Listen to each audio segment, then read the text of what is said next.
humid.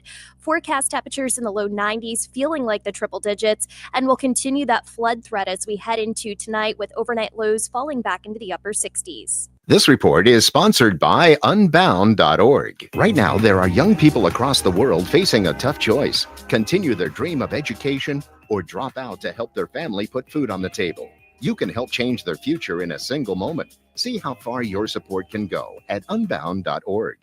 If you want way more food for way less dollars, you've got it with Taco Bell's $5, $7, and $9 Lux Cravings boxes. From classics to favorites to new items like the Crispy Chicken Burrito. Get more for less. Only at Taco Bell. At participating stores, which vary. Limited time. Drinks exclude freezes. Tax extra. Portions of the following program were pre-recorded. Number 1 on your car radio preset and the new and improved iHeartRadio app. WDAS and WD273D Philadelphia is Fox Sports Radio, The Gambler.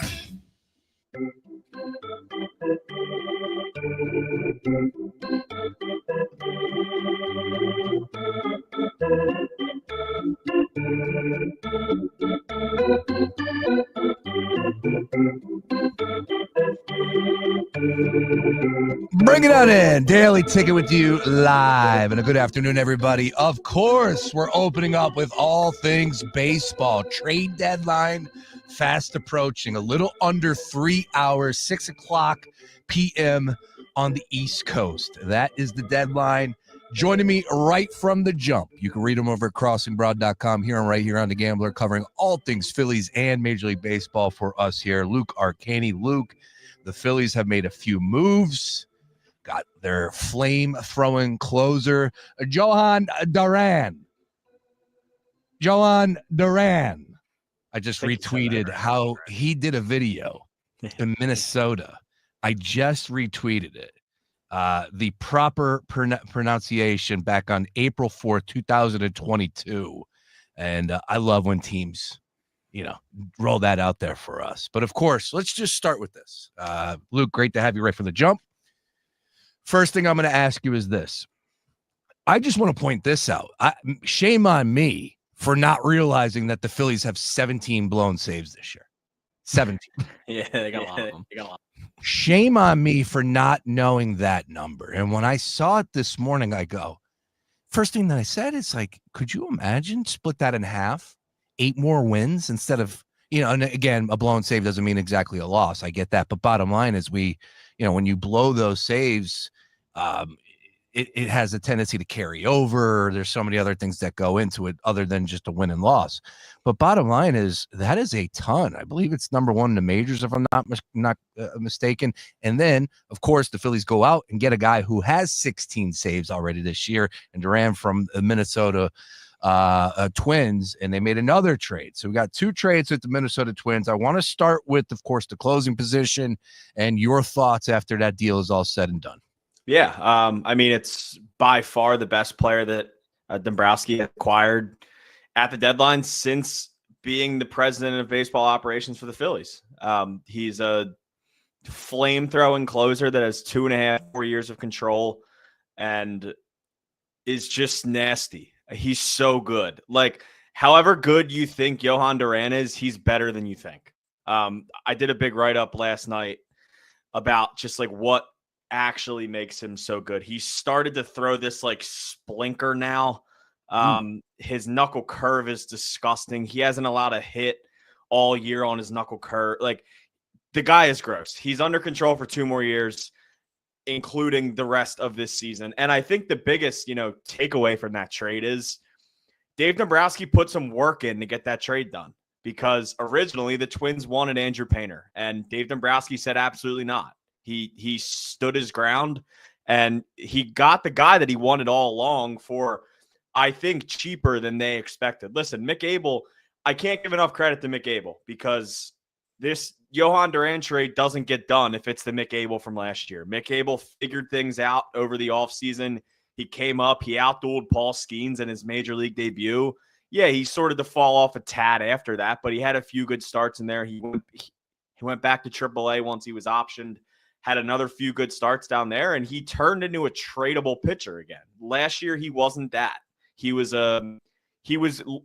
getting towards a lost cause this time last year, and he was one of the 2 prospects, obviously, traded for Durant. Eduardo Tait, while he's an exciting prospect, but he's probably 4 years away.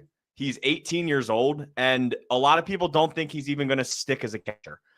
So you're going to have more value out of him now rather than you would, 2-3 years down the line, because by then there's a chance he could even be a DH. A lot of people just don't think he's going to stick as a catcher. It was a phenomenal move. I was getting an itch all day yesterday that I really thought the Durant thing was going to happen. I thought the package would be heavier. So for that, I take my cap off and I tip it, because the package was really, really solid. And now the Phillies have a true closer. I mean, last night you heard Dombrowski after the game, you heard Thompson after the game.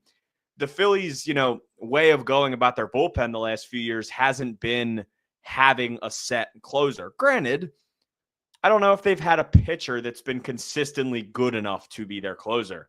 Dave Dombrowski said last night, Johan Duran is the closer. Rob Thompson said last night, he is the closer. He is the ninth inning guy. He's the guy that comes in with the light show and the Undertaker bell. Like, it's going to be legit. He'll be at the stadium tomorrow, and if it's a close game and the Phillies have the lead in the ninth, he'll probably make his Phillies debut tomorrow night.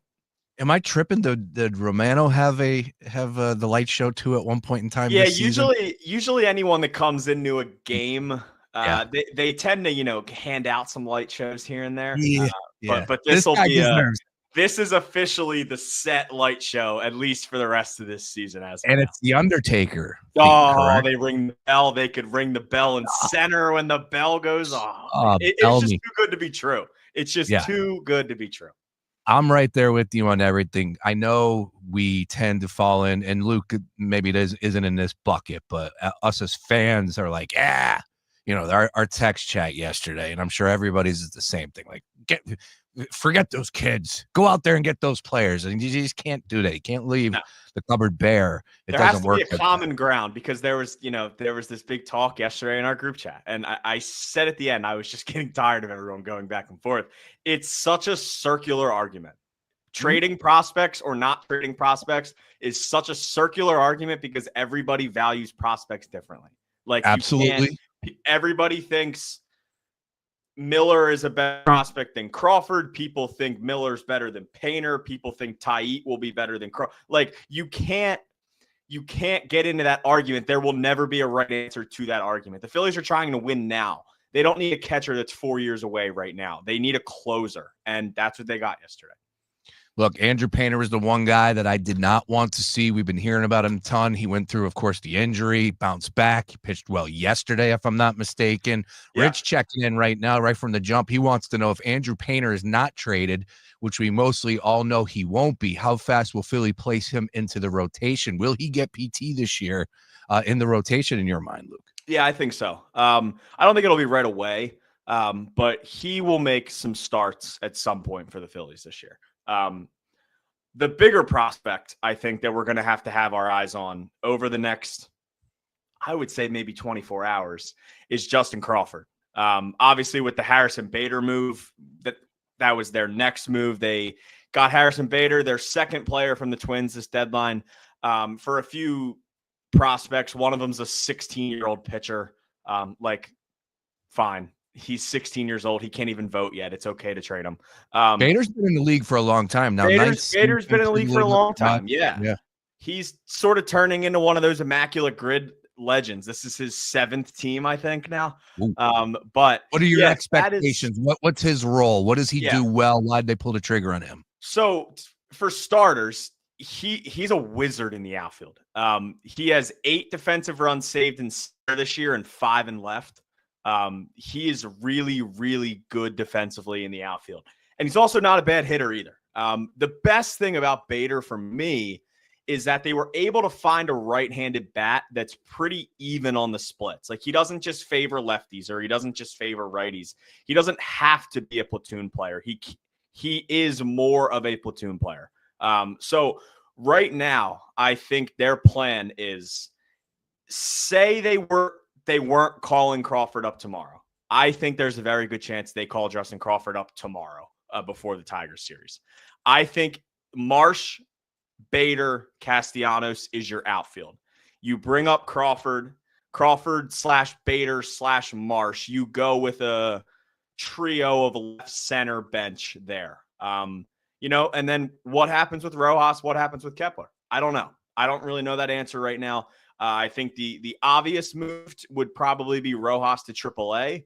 And then I think they're going to have to get to the point eventually of what they do with Kepler. Do they DFA him? Do they move him to the bench? What's their plan there? But I truly think that Justin Crawford will be up this weekend. I think you'll see him at Citizens Bank this weekend.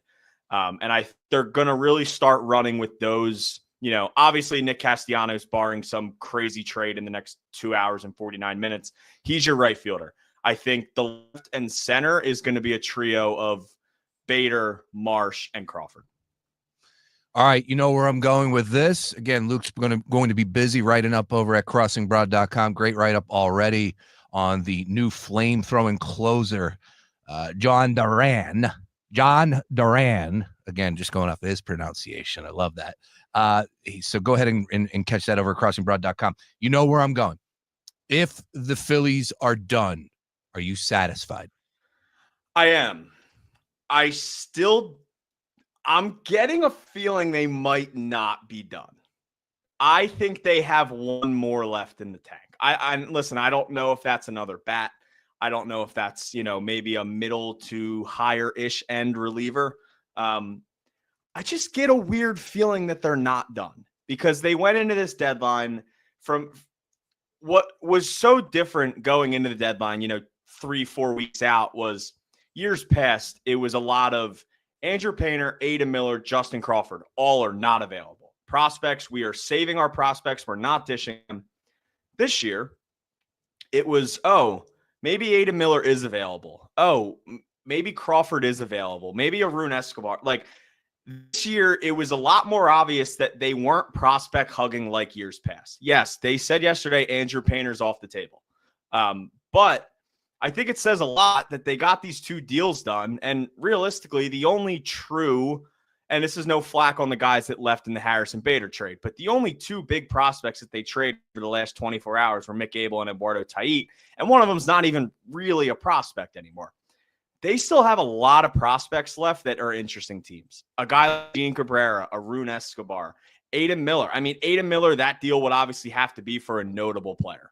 But I don't know. I'm just starting to get some sort of feeling that they have one more move left in them. It might not be the biggest move. I still think they're still checking in on Stephen Kwan. I think the Guardians want Andrew Painter for Stephen Kwan. They're not going to do it. But No. They got the Twins down off of Painter for Duran. I think they're still trying to get the Guardians off of Painter to try and get Kwan. And listen, if they were to end this deadline with Kwan, Bader, and it would be absolutely unbelievable. But as of right now, I would still consider this a successful deadline. I agree with you. Again, it was eye-opening to see all the blown saves. You get a closer, a guy that knows his role. I think that is going to have some carryover. Excited about it, what he brings, and everybody is just going nuts from the MLB The best Network. part is he's here till 2027. Like, saw that. Yep. He'll be a free agent in 2028, 3 years down the road. Like, this isn't a rental. They wouldn't have sent that package yesterday for a rental. Yeah, I'm not Mr. Baseball over here, but I didn't know much about the catcher. Of course, Mick Abel had a really good season for the Phillies, played himself into this position. Both were top 100 prospects. We'll see what happens. Again, trade deadline coming up at 6 o'clock. Luke Arcani all over it for us here on The Gambler. He's going to be joining us if something does break. Read him over at crossingbroad.com. Couple rapid-fire ones real fast. Yeah, go ahead. Suarez goes to Seattle. Come on, man. That lineup has some bombers. Of course, he's already played 2 seasons out there. Do you give the Mariners a legit chance to win the American League? Yes. I think the American League right now is starting to narrow in. I think the Astros need to do something in the next 2.5 hours because they're probably going to lose. I believe they're losing Isaac Paredes for the year. I know I saw at least 6 to 8 weeks for him. They need an infielder. Houston, I think, is fine. They're in on Sandy Alcantara too, apparently. Yes. They're gonna probably grab a pitcher as well. Seattle's in this mix. They have a sick lineup. They've upgraded their bullpen. They have a good starting rotation. They're in the mix. I'm happy they're going for it because they're a fun team. They've had a very fun year. What if the Phillies landed Suarez? What are you saying right now? Man, we had a lot of fun with that discussion. That's a hell of a bat to bring to this lineup. If they land, are you saying Suarez and Duran? Well, I'm just saying from the standpoint of getting back to that deal, what the Mariners gave up to get Suarez back into their uniform. Yeah, the Phillies could have gotten him. Yeah, they could have. If they got Duran and Suarez, they would have been World Series favorites today.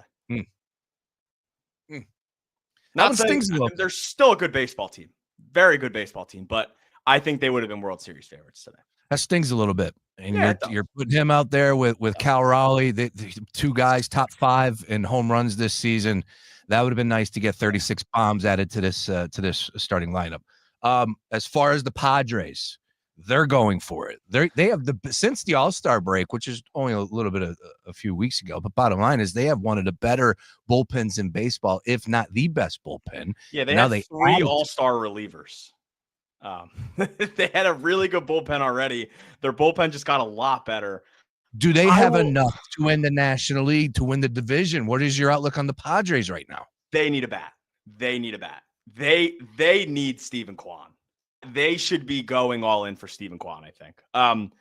I will say, trading that package they did for Mason Miller for a reliever, I get it. He's under contract till 2030. The big kid is top 5 in baseball. Yeah. But he's also 16 years old, though, they said. But the fact that they traded DeVries for a reliever is really tough. I will say this. If I'm the A's, I am happy with our trade deadline so far because they just got possibly the future of their franchise right there. Well, they're moving to Vegas. Yeah, exactly. New city, new faces, everything. Yeah. All right, Luke, you're the best. I appreciate a couple minutes here. I told you I wouldn't take you too much, but you gave us 7 extra. Anything breaks, he's going to hit us back. We'll touch base in the 5 o'clock hour.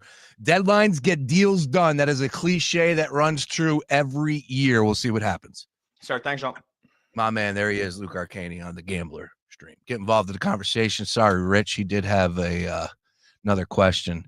Coinciding moves, setting themselves up to re-sign Schwarber, Real Muto, and Ranger. Interesting.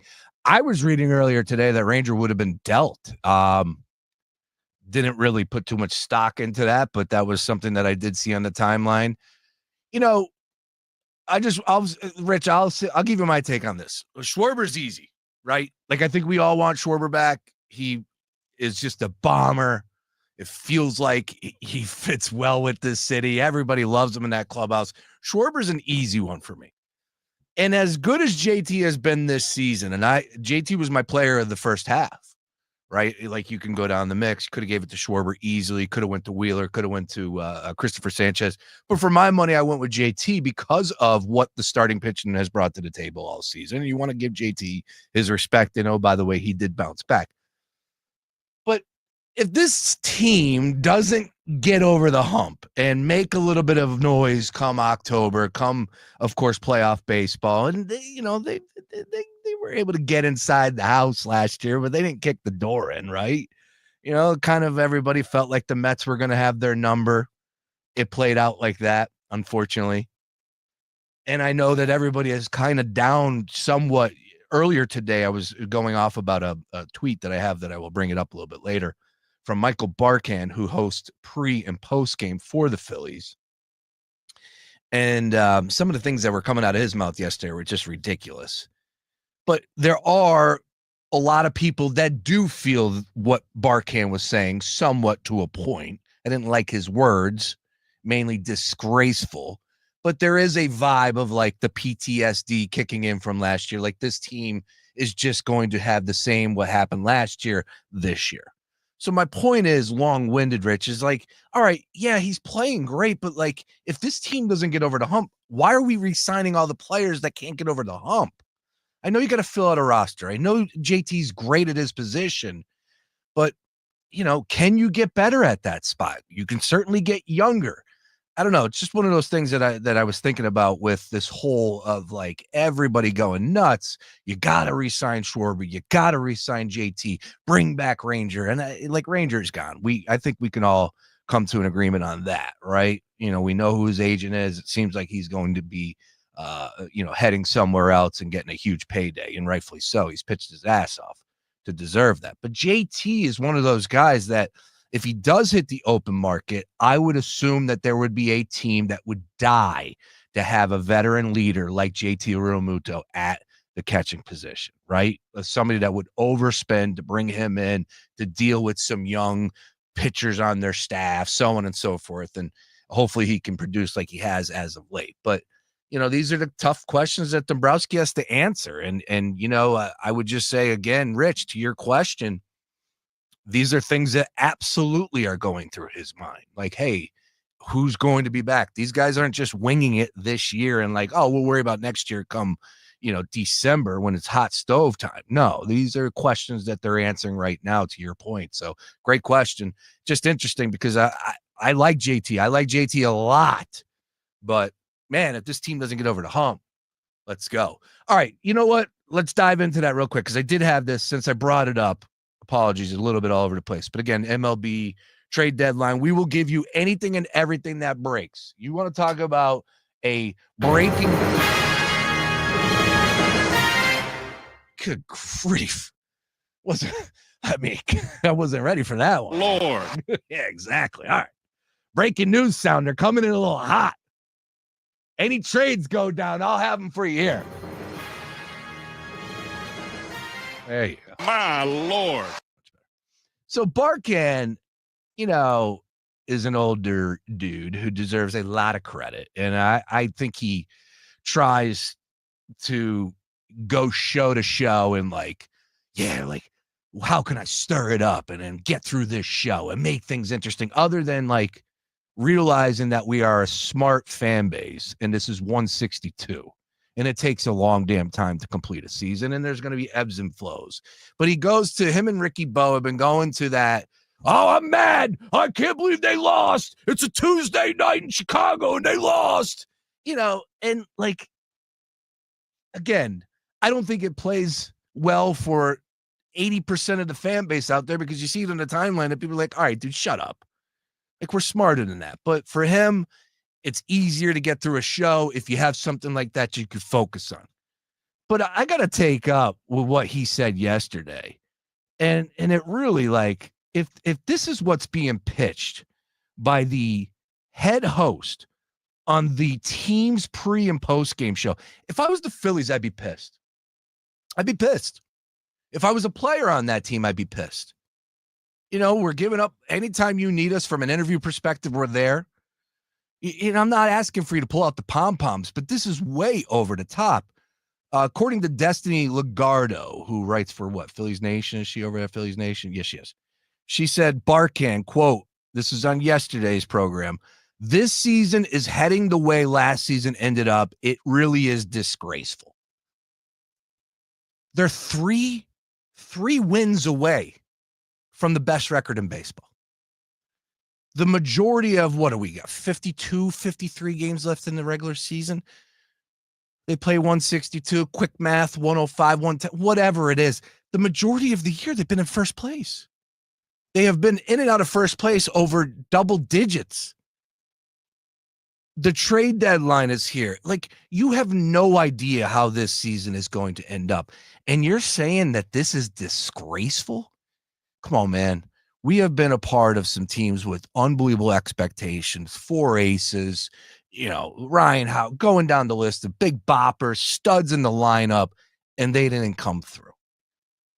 We have seen teams that have built dream teams. Look at all the money that the Padres have spent over the years, the Yankees coming up short. Regardless, baseball is the toughest sport to win a World Series, the toughest sport to get to a championship.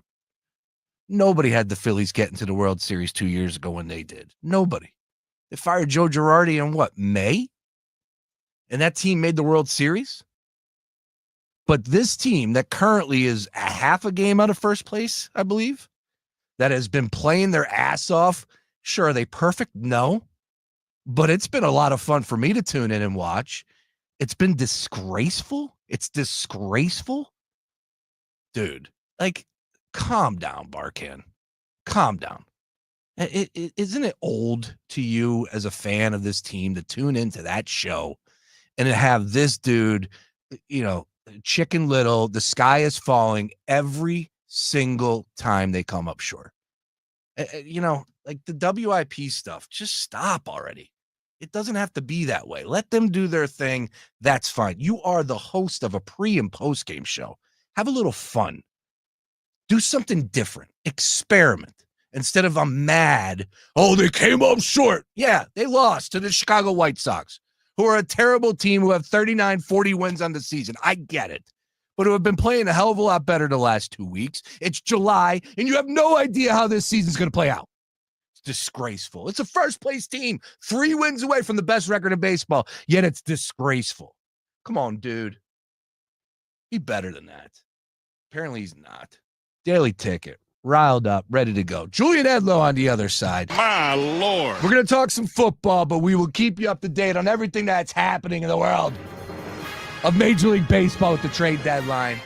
Are the Phillies done? That's a big question. And if they are you satisfied? No mas? Roberto Duran in the house? They're done with moves? We're a little under 3 hours to go. Are you satisfied? Do you think the Phillies have shored up the holes that maybe you felt that they were there? Of course, we know what plagues this team from time to time. I would have loved to get Suarez in here with that bat. They didn't want to make the move. That would have been a lot of fun to see him at the DH spot, adding 36 bombs to this lineup.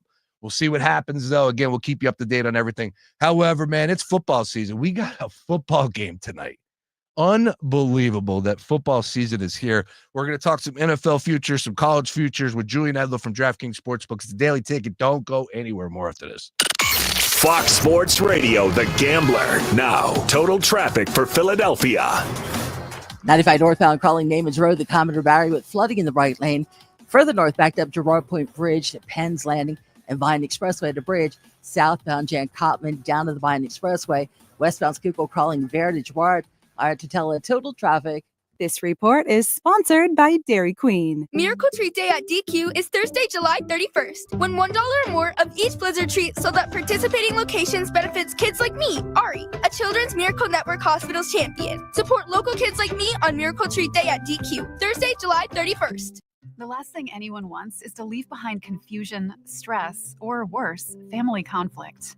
That's why estate planning isn't just for the wealthy. It's for families like mine. And probably like yours.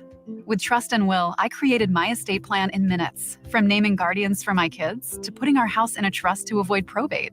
Fast, affordable, and way easier than I thought. Every plan is designed by estate planning attorneys and customized for your state. Plans start at just $199 and include essentials like healthcare directives and power of attorney. With Trust and Will's bank-level security and built-in privacy protections, your personal information and your wishes stay safe.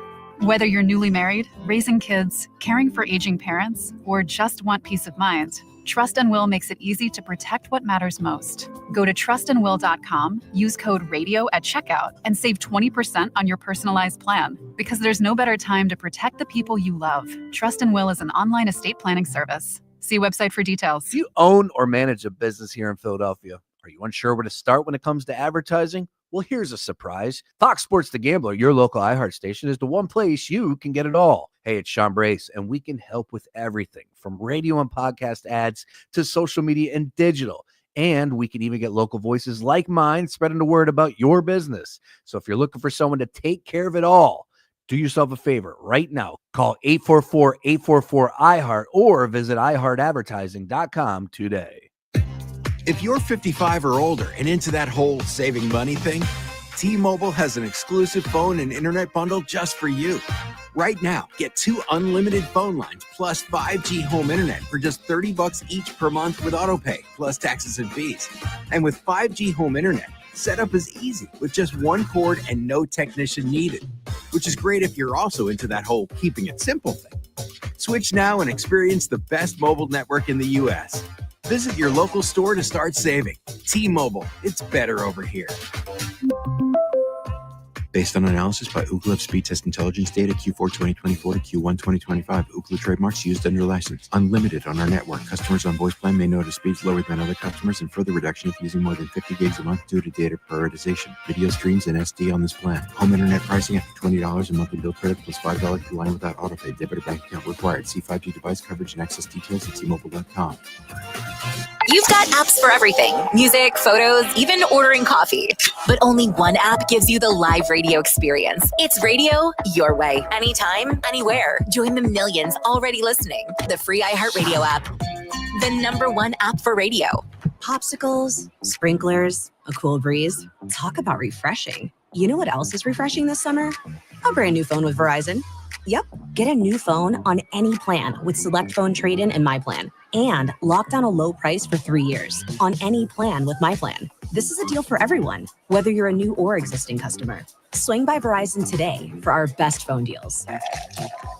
3-year price guarantee applies to then current base monthly rate only. Additional terms and conditions apply for all offers. Man, I hate this course, Moose. I always lose so many golf balls. You're still buying those overpriced balls, Harry? What other choice do I have? Premium balls aren't cheap. They are if you get them from buymyballs.com. I told you, that's balls with a Z. Same top brands, way less cash. Wait, so you're playing premium golf balls and don't care if you lose them? Nope. I just reload and keep swinging it and dinging it. All right. First thing after this round, I'm hitting buymyballs.com. Stop overpaying for premium golf balls. Get yours at buymyballs.com. That's balls with a Z. Hey, man, you all right? Need me to call 911? No, call Top Dog Law. Get top dollar for your accident at topdoglaw.com. Once again, that's topdoglaw.com. You know what this is? Here's Sean Brace on the Daily Ticket. Daily Ticket on Fox Sports Radio, The Gambler. Let's go. A lot of baseball talk for a team with an off night. That's right. No Phillies game this evening. Of course, they were home. I don't know if they're getting it in anyways. It is absolutely dumping outside.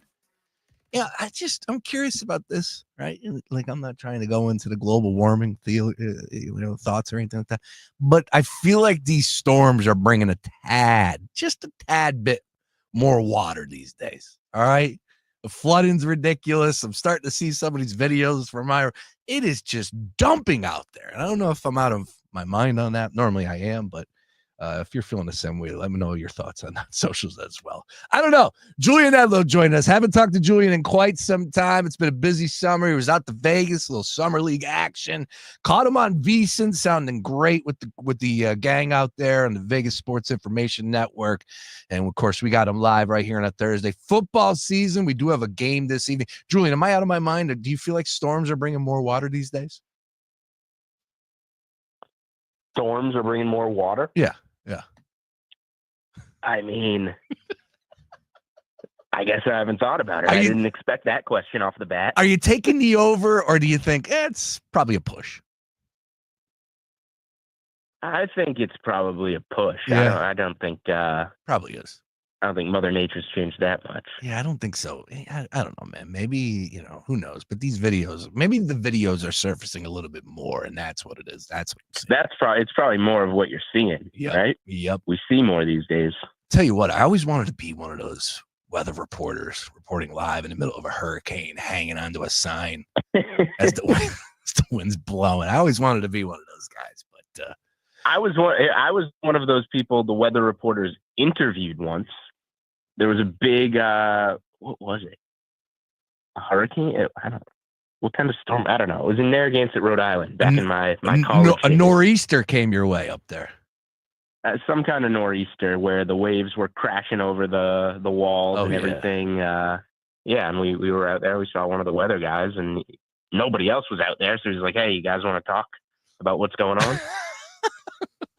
That's my weather reporter story for you. Nice, man. Well, it's great to get you back on, and a perfect day to do so, sir, because you know what?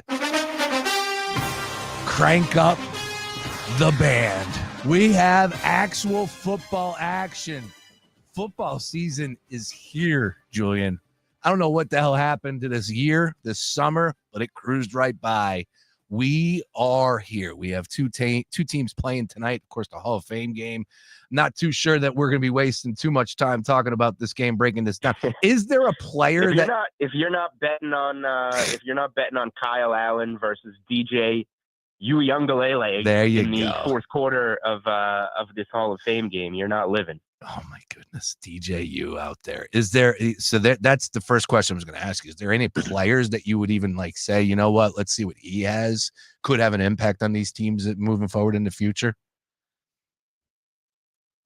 I wouldn't go that far. Trey Lance had a good Week 17 game last year for the Cowboys, and now he's kind of trying to show if there's any glimmer of hope for a number 3 overall pick. He's getting the start for the Chargers. That's probably, the player that most people are looking at. I think that Hendon Hooker. Yeah, that's exactly who I was going to go Hooker to. from Tennessee, yes, could be a pretty good player, and he's going to get a bulk for the Lions before Kyle Allen finishes that game out. So I don't put it this way. I think there's better starting quarterback play in this game than we've gotten, or a better matchup with Hendon Hooker versus Trey Lance than we've seen in recent years in the game. Interesting. Yeah. Hendon Hooker is definitely a name that I would have as soon as I went to the depth chart. So you know what? Yeah, that is definitely intriguing there to see what he's able to do. A third round pick, if people forget about that, by the Detroit Lions. All right. Again, he would have gone higher too if he didn't tear his ACL at Tennessee. That's right. That's a good call by you. Damn. Yeah, man. He was a stud.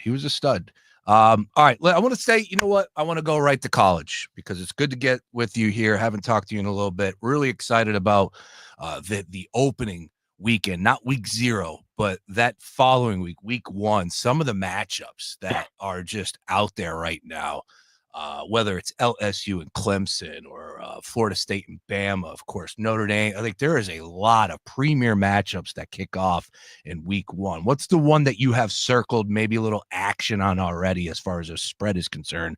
Week 0 or week 1? Let's just open it up that way. Week 0, there's only like 4 or 5 games to choose from. Yeah, I got a handful. We'll go week 0 first, just to go chronologically. It is week 0. One of my favorite win total plays of the season is Stanford under 3.5. And I thought a crucial piece of that was if they go out to Hawaii and lose that week 0 game, there's almost no path for them to get to 4 wins. Now, they were 3-point favorites, Stanford, at the time in that game. I took some Hawaii +3. Now we're looking at Hawaii laying points in the game and Stanford an underdog, and Stanford's win total under 3.5 is getting juiced more and more under, just because that all kind of ties together. Still love Stanford under, still love Hawaii like -120 range on the money line. Stanford lost a lot of talent and didn't do a very good job replacing it. You got the coach had the whole scandal. He had to leave. You got Frank Reich, who's a good coach, but coming in to do Andrew Luck kind of a favor and just be a stopgap until they can find the next guy. Hawaii is a pretty solid team in my estimation out in the Mountain West. So I got some Hawaii in week 0.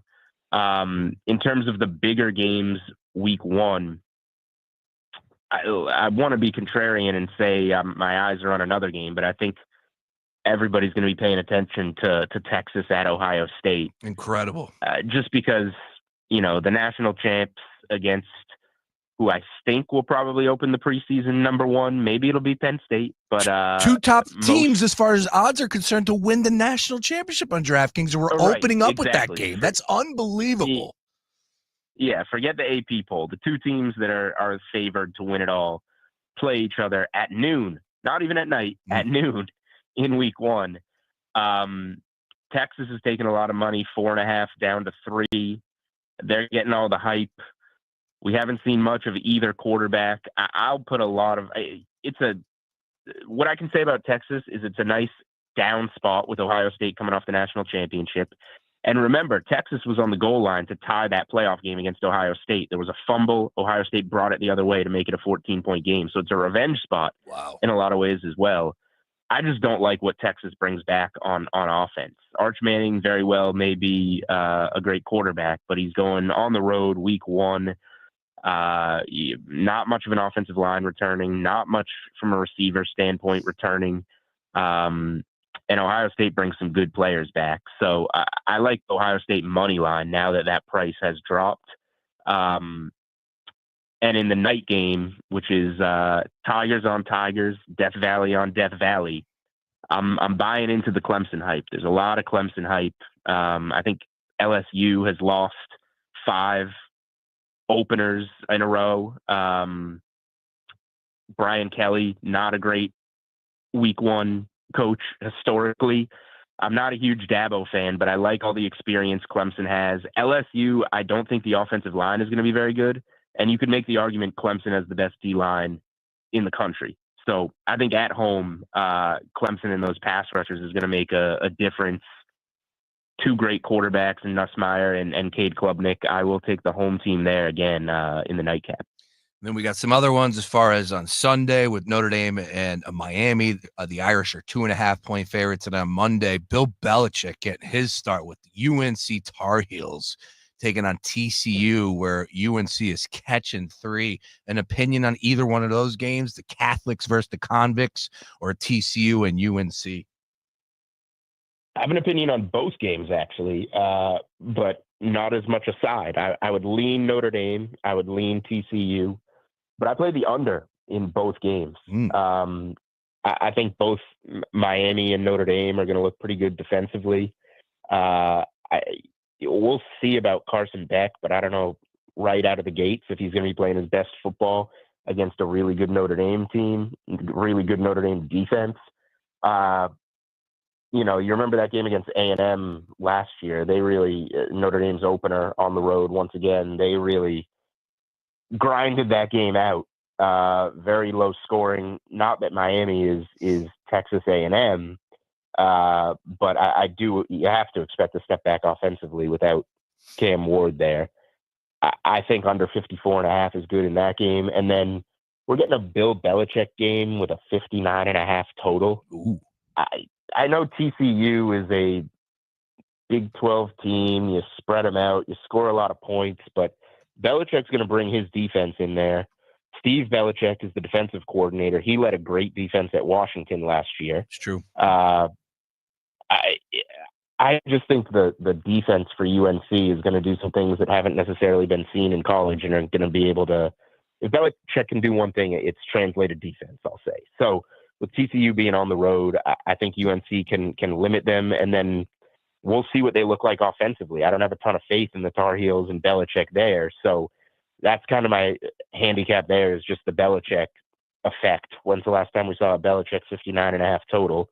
I get it's college, but I will trust the under there as well. What do you got cooking for college football season, and especially that weekend where Thursday night we have a banger of a game, Friday, Saturday, Sunday, Monday? Where can we find you? What do you got cooking for this upcoming college football season with DK? 5 in a row, right? 5 days of college football. The wife is going to love me. Oh, she's already fired up. I told her, I said, you got no, I'm like, come on, Texas and Ohio State. She's like, yeah, I don't care. Yeah, we're in trouble. Yes, exactly. A lot of stuff on DK Network as usual. I'll be leading the charge on the college football stuff there. Nice. Sean Bernard is going to be part of the team. Covering Nice. college football this year. One of your guys out in Philly. He's going to be part of the college football team. So we should have articles on essentially every big game this season. When we get to Tuesday night action, doesn't matter. There's a college football game on that night. We will be writing it up. So all of that, and then my future stuff is already trickling out. We'll go heavier into that in August, which is tomorrow, which is crazy. But some of that stuff out if you want to check out some futures plays, some win totals, some conference stuff. DK Network, we already got some college football stuff up. Also, come on, man, show some love to the Boston handicappers that you got going on too as well that you're a part of. Yeah, some friends of mine have started the Boston Handicappers Network. Good plug right there. Doing banger on numbers. I see you guys already getting some views, man. Doing really well. And we're getting some views. I'm going to be joining them hopefully twice a week. It's going to be college football and NFL. Nice. and then we'll transition into college basketball as that comes. So yeah, Boston Handicappers Network is a network that I'm going to be joining on behalf of DraftKings Network a couple of times a week. And you can find, I think on the first podcast, we gave out 22 bets. Woo. So yeah, go check that out. I have it retweeted on my timeline. And I think at Boston Handicap 2Ps is the Twitter handle. And if Julian doesn't go 20 for 22, you get your money back. All right. Make sure you dial the I didn't say 22 of my plays. I said we gave out 22 plays. Nice work. All right. And there's no money back anyway because it's free. It's all free, baby. It's all free. That's what we do. All right. I want to talk to you about Penn State expectations in the Big Ten. Of course, a fantastic conference last year. There's 2 conferences. I know that there's some other teams that we could discuss when it comes to outside the Big Ten and the SEC, but all eyes are on the Big Ten and the SEC. But specifically here in Philadelphia, of course, Pennsylvania, Penn State. My goodness, Phil Steele just had me believing as I was leaving the beach. And I know there's a lot to like about this team. Schedule not all that difficult, but it's just tough for me to sit here and say that I believe Penn State will handle Ohio State, will handle whatever's in front of them when it comes to a big-time matchup come playoff time. I know there's no reason to get into the conversation of a national champion right now, and especially things have changed so much. Like you just think about, for instance, Notre Dame. Notre Dame last year lost to Northern Illinois and made it to the just think about that. They lost that game, which normally would have took you out of anything and everything as far as a national championship contender is concerned, but it didn't bother them. They were able to make the most of the season and go on an incredible win streak, and they got to the championship game. So I'm looking at where we're at right now. Penn State, the conference, the Big Ten. Everybody has all these expectations in the world for them. Where are you at with James Franklin and the Nittany Lions? Plus 240 to win the Big Ten Conference Championship game. Ohio State is favored at plus 190. A lot of conversation coming in about the Oregon Ducks at plus 320. Are we sleeping on Michigan? There's Illinois that we can get into. Indiana, who had a phenomenal season last year, an easy schedule this year, if I'm not mistaken. But Penn State, the conference, the Big Ten, where are you at right now with that discussion?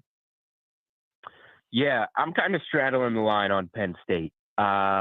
One thing I'll say is that I think them and Texas seem to be the 2 hype teams. I'm not buying it on Texas. I'm buying it more on Penn State than Texas. I think, their win total's 10.5. Do I think they could go 11-1 and be in the conference championship game? Absolutely. Do I think they're the number 1 team in the country? No, I don't. So I'm kind of between expectations. You mentioned Notre Dame dropping that game last year. One thing that Penn State doesn't do is lose those kind of games. It's true. They win the games that they're supposed to win. They just also lose the games they're supposed to lose. And here we have them, an underdog on the road at Ohio State once again. I think they're going to be themselves, which means probably losing that game. I get the returning talent. They're going to have a good defense. They have a returning quarterback. Who doesn't have a returning quarterback? Michigan, Ohio State, Oregon, returning starting quarterback, I mean. And they have the 2-headed monster at running back that everybody's talking about. They lost a lot in terms of pass catching. I would say that's the one thing that's not being hyped up or talked about enough is like, okay, you got the quarterback. He made some big mistakes against Notre Dame that he has to learn from. You got the quarterback, but do you have the pass catchers to be the number 1 team in the country? I don't think so. But I think they're going to be very good. I think they win 10 or 11 regular season games. They're going to be in the college football playoff. And depending on the path, have a chance to get there. But when they play a team that's clearly better than them, I think that's probably when they're going to lose, as they generally have in the past. So they're going to have to prove that they're the best team to me in order to be a team that I feel can win every game in the college football playoff or win a Big Ten championship game. No, you're exactly right, because Tyler Warren was a huge piece to their offensive puzzle last year. So how are they replacing what he was able to do? And I know that the running backs are back and the offensive line. Like I said, Phil Steele, easily the number 1 team in that magazine was Penn State for my money, I thought. But I just having a hard time, and I think a lot of us are putting them in front of Ohio State. Or could Oregon come in? I know it's going to be a whiteout. It's one of the big tests for Penn State on the schedule this year, early in their schedule. Could Oregon come in and take that game. I don't think it's out of the realm of possibility. So I'm buying Penn State, but at the same time, I'm definitely not putting my money where my mouth is. With that being said, Julian, over to the SEC. You said you're not buying Texas. Are you buying Alabama? Are you buying Kellen DeBoer year 2? Is that where we're at? Bama? Or what are you thinking? Georgia? Where are you at in the SEC? Of course I'm buying Alabama. I'm always buying Alabama. I knew it. I'm buying Georgia as well. Okay. I do have Georgia over 9.5 wins. They're always 10.5. Even if it's juiced and you give me 9.5, that's fine. They're favored in all 12 games. Do you know the last time the Georgia Bulldogs lost a home game between the hedges? Years. 4 seasons, 5 seasons. They have won 31 in a row. The last loss was on October 12th of 2019 in double overtime to South Carolina. You know, the last time Georgia didn't lost they at home. almost lose to Georgia Tech last year at home? Wasn't that game at home and they almost lost that game? But they didn't. Yeah, but you're it right. doesn't count on the list. Wow, that's a hell of a pull. 2019. That might have was that at home or a neutral? I think that was at home. I It's thought a it was the neutral hedges. this year. Yeah. I think you're right. Georgia Tech is in Atlanta this year. Florida's in Jacksonville as always. Yep. But they played really hard road games last year. Alabama, Ole Miss, Texas. They won at Texas. They lost the other 2. This year, they play 3 SEC road games. They're favored by 7 or more in each of them. They get all those games, Ole Miss, Bama, Texas, all at home. So I like the pass for Georgia a lot. And Alabama, I am buying in on. I haven't quite gotten to over 9.5 on them. I did bet them early at a decent number to make the playoffs because I think if they do go 9-3, I think they get there this time around. But I'm buying into the defense. I'm buying into everything they got on offense. The quarterback is the question, and I think it's going to be former 5-star Ty Simpson at quarterback, and I would be fine with him. Jalen Milroe, for the legs he has, still wasn't a DeBoer guy. DeBoer works with, you saw what he did with Michael Penix at Washington.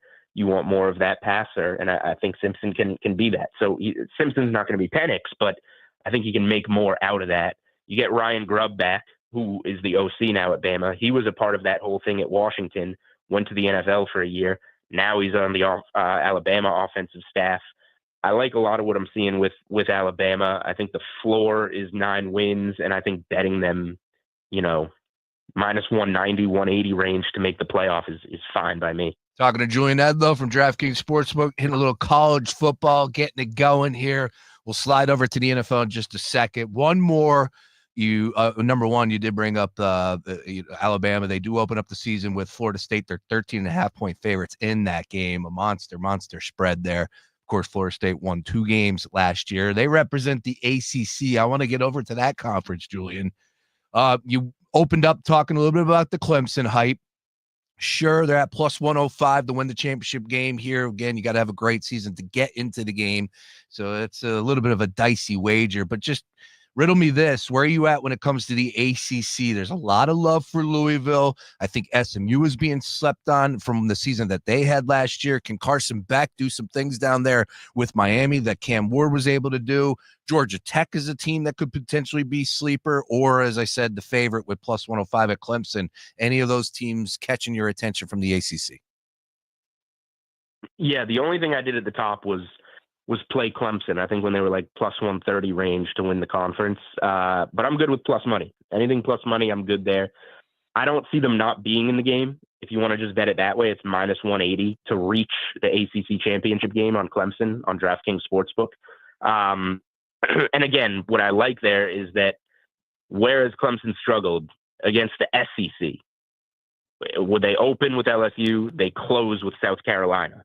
That kind of takes those games off the radar. Now, am I betting them against LSU? Yes, I am. But in terms of betting just the ACC, you take those games out for the win total. Like if they were to lose both SEC games, now you're sitting at 10. You can't lose another if you're playing over 9.5. So I'm more comfortable just playing the conference. I think they're going to handle business within the ACC.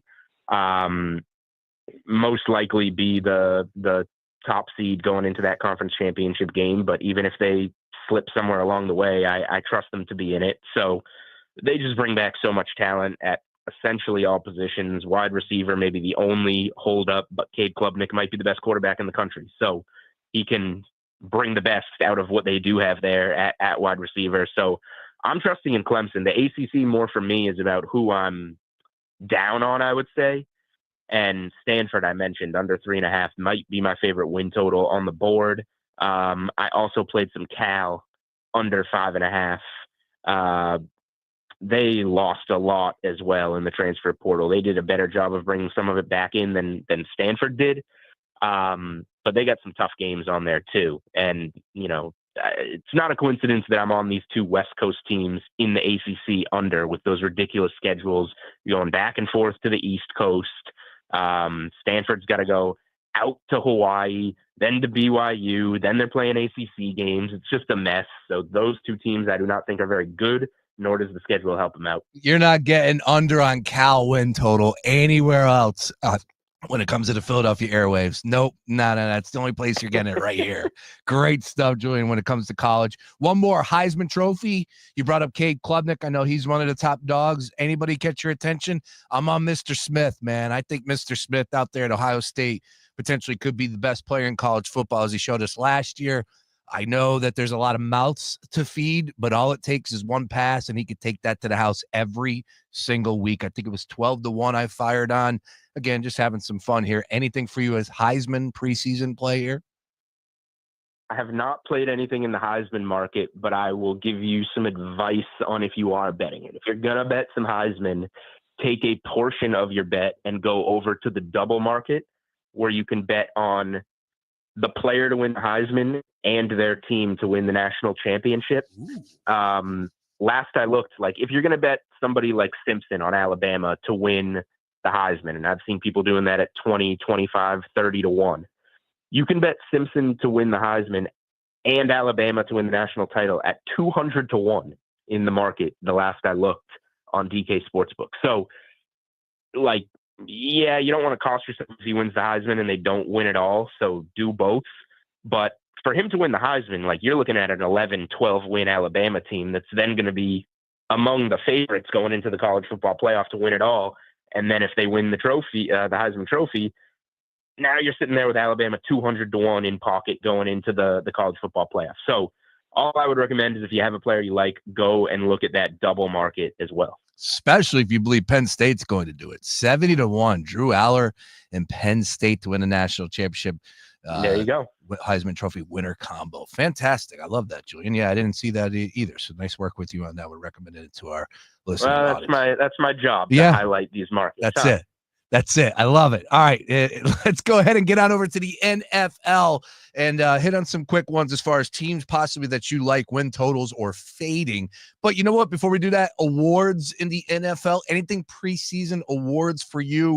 I don't remember if you're an award type of guy preseason or not, but anything catch your attention, whether it's MVP, Offensive Player of the Year, Defensive Player of the Year. I do have a Jalen Carter Defensive Player of the Year. That's obvious with the bias, but 22-1 for a guy that could potentially be the best player on the field every single Sunday. He's an absolute beast with the Eagles. I really do think that he can raise it up another level and get to that Aaron Donald type of vibe. But again, 22-1, we'll see what happens there. It's an easy one with an Eagles fan perspective. But anything for you as far as the awards in the NFL season? I have not bet anything yet awards. I'm not a huge preseason bettor unless I see a number I really like. And generally it wouldn't be among the favorites. It would be taking a pretty big long shot because I feel it's off. Other than MVP. MVP at this stage is an elite quarterback that you would think of. Like maybe not the favorite, but among the top 6, 7 on the board. Like it's been one of those guys every year. So that one's a little chalkier, I would say. But for me, I just think there's so much bigger of an advantage to like see some games and still have these award markets on the board. It's easier for me to work with in season. You can put something in pocket. You can buy back if something, goes a different way. Like I bet them throughout the games that we're seeing and have a little bit more of the product on the field play out before we start taking too many guesses. Understood. Well, then I'll save my protector of the year question, and we'll move off the offensive line. Let's get on over New to market. Yeah, I like Penei it. Sewell has over 50% of the money in that market. Man, Lane Johnson plus 750, man. I named my kid after Lane Johnson. Baby Lane plus 750. I need to fire on him. Right? Have a little action in that. It is a new market, so something to pay attention that we like that. With that being said, NFL, is there a team win total that, essentially if you're going to take an under on it, then that's a team you're going to fade. If you're going to take an over on a win total, it's a team that you like. Is there a team that you're fading or a team that you're believing in right now preseason? The most bet team to win the Super Bowl on DraftKings Sportsbook is the Detroit Lions. The most public team of the last 2-3 seasons in the NFL has been the Detroit Lions. So I will go under 10.5 wins on the Detroit Lions. They won 15 last year. I don't think they're going to be up in that neck of the woods again. Dan Campbell is a good coach. He's a great rah-rah coach. I don't think the whole biting kneecaps thing is going to work without maybe the best offensive coordinator, maybe the best defensive coordinator in the NFL. You lose Glenn, head coach of the New York Jets. You lose Johnson, head coach of the Chicago Bears. Like, now there's going to be a lot more on Dan Campbell's shoulders to do, replacing those coordinator positions. And then that was enough for me, really, off the bat. And then you add in Frank Ragnow, starting center, 4-time Pro Bowler, retires at age 29. You already have a starter on the defensive line going down with a ACL injury, out for the year. You got Aiden Hutchinson coming back from that bad leg injury, but is it going to take him any time to ramp up? And taking time for this team to ramp up, or taking time for this team to get it together with those coordinator moves, is going to be costly because of how they open their schedule. They open on the road at Green Bay. They're a short underdog. Within the first 6 weeks of the season, they're underdogs at Green Bay, underdogs on Monday Night Football, I think it is, in Baltimore. They have to go on the road to Cincinnati, and then the following week, they have to go on the road Sunday Night Football in Kansas City.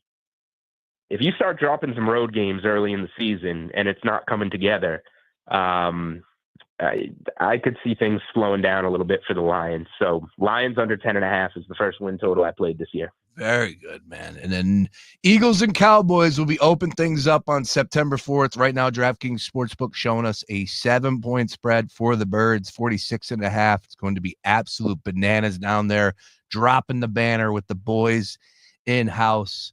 The expectations are about as high as they could possibly be for this upcoming season.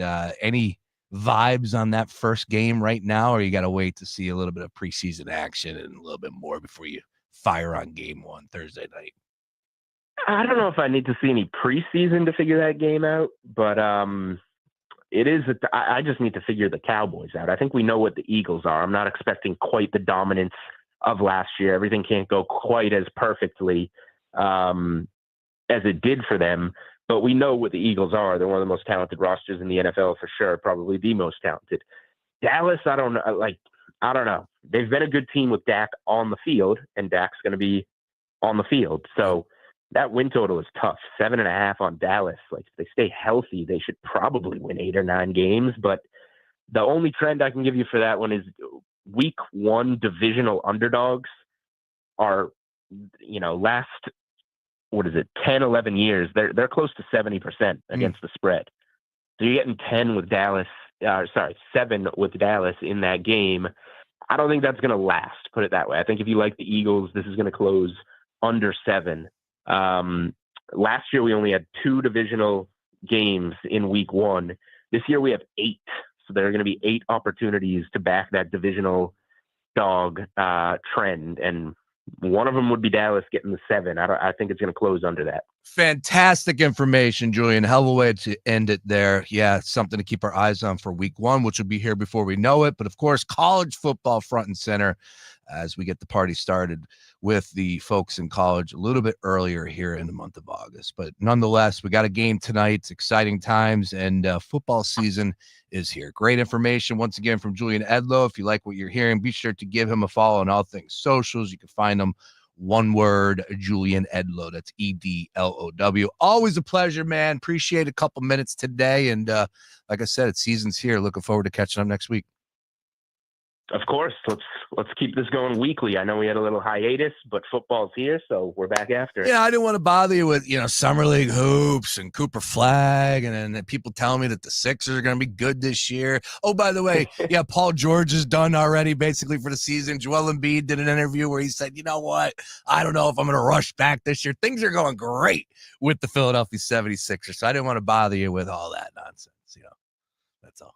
Thank you. I was enjoying my time in Vegas, so thank you for not bothering me. You're the best, Julian. Enjoy the rest of your day. We'll catch up, man. All right, looking forward to it. There he is. Once again, Julian Edlow on the Gambler Hotline. All right, do want to hit this. And coming up 4:30, we got Colby Marcio. He's going to join the party. We'll talk some baseball with him. Of course, keep focused on the trade deadline. 6 p.m. trade deadline, ladies and gentlemen. Yes. Breaking news. The Mets went out and made some moves yesterday. I'm not going to bore you too much with the bullpen and all that, but all in all, it has been a battle, or coming into this trade deadline, it was going to be a battle in this division between the Mets and the Phillies and who can improve the bullpen more. I think the Phillies did fine. Duran's a hell of a get. What they had to give up to get him. Of course, he's going to slide into that closer role. This is a team that is blowing 17 saves this year. Duran, he's going to figure that out a little bit and, of course, improve the end-of-game moments for the Phillies that they have decided to come up small in. But bottom line is this. The Mets have been aggressive. Now, I don't know what's real and what's not, so that's what I'm a little reluctant to put this out there until Jeff Passan. That's the guy. Oh, wow, we got another one. Breaking news. Let me give it to you. Carlos Correa heading back to the Minnesota Twins. Twins are getting Carlos Correa. He did float the idea that he was going to be okay with reuniting with the Houston Astros. So he's heading back there. Carlos Correa going to the Houston Astros, according to Jeff Passan. That's a pretty good move right there. You got to like that from the Astros, who were dealing with a little bit of injuries there. But the Mets ended up getting Cedric Mullins from the Baltimore Orioles. Now, Mullins, there's a couple players in the Orioles that you thought were going to get moved. They've been atrocious this year. And Mullins was one of the top dogs as far as that is concerned. Again, the Mets went out yesterday, got two relievers to bolster their bullpen. Cedric Mullins coming over, and he made a hell of a play yesterday in center field. Really good defensive center field. But so they're aggressive. And then I just saw that Garcia, the power hitting stud from the Rangers, who isn't having the best season, don't get me wrong, and if I'm not mistaken, hasn't had a great season since that World Series where he absolutely went berserk, but still, we know what he's capable of. There is a rumor that the Mets did land him. I don't know if that's true, though, so I'm not trying to put that out there just yet. Again, Jeff Passan doesn't have it. I'm not reporting it. I'm live on air. I can't do my due diligence. I can't see this stuff. But there was something that did pop up on the timeline as far as Garcia is concerned. So this trade deadline, there's no doubt in my mind that the Phillies improved, but at the same time, the team in first place did improve as well with the New York Mets, and that's fair. That's all we can say about that. Again, it's got to be played on the field, and it's crazy. I pulled up the idea that, like, Barkan saying that this season is disgraceful because he's getting vibes of, like, last year. It's like, dude, shut up. Look at what the Mets, I think Alonso, Soto, and Lindor, under 200 batting average for the month of July. Saw that stat earlier today. And they're in first place. Yeah, things aren't perfect. Look at the Dodgers. Do you think the Dodgers are satisfied with the first half that they had? What team out there is satisfied? Maybe the Blue Jays. I think you could sit there and say, look, if you asked every team right now, are they satisfied? The Blue Jays, I would have a hard time saying, maybe the Brewers as well. But the Dodgers aren't happy the way things have played out. Phillies probably are a little irked at the fact that, they've blown a few saves, come up small in some spots, and lost 2 or 3 to the White Sox. Couple bad, they had that bad stretch the middle of April, whatever it may be. But like disgraceful? Come on, man. It's a team that's competing for first place here, and it's not easy. So you got to give it up to the Mets. They're being aggressive, trying to bolster their team up. Last time that you can improve your team is right here, right now. Dave Dombrowski has already made 2. Harrison Bader, of course. Duran, a closer from the Minnesota Twins. The Twins are just a boarding ship, man. Whew. I thought that they were actually going to compete for that division, blowing it up right now as we sit. I am intrigued to see what the Seattle Mariners are going to do, though, man, because you're adding Suarez, who has played there, 36 bombs to that lineup. Julio Rodriguez. It's a good lineup. It's a really good lineup. And now, if you're getting that type of production, if Cal Raleigh doesn't fall off, I think the Mariners are in play for the American League. I really do. Of course, the Detroit Tigers are coming into Philadelphia, so we'll be able to see them front and center. And then the Phillies have, I was looking at the schedule, the Orioles. So they get the Orioles back at home. So they got 2 series. Once again, the Tigers coming in tomorrow, 3 games, including Sunday Night Baseball on ESPN, 7:10 start there. Orioles are coming in on Monday, Tuesday, and Wednesday. Then the Phils will hit the road to take on the Texas Rangers, which could be interesting there. They are Friday, Saturday, Sunday, and then they have the Reds on the road and Nationals. So they got 3 series on the road after coming back for 2 against the Detroit Tigers and the Baltimore Orioles. All right, all things MLB and Phillies trade deadline. I think the big question we got to ask right here, right now is, if this is it, are you satisfied, Philly fan? And I know you're tough to please out there. But I think cooler heads are prevailing. They went out there and got themselves a nice arm as far as the bullpen is concerned. Dude's a stud.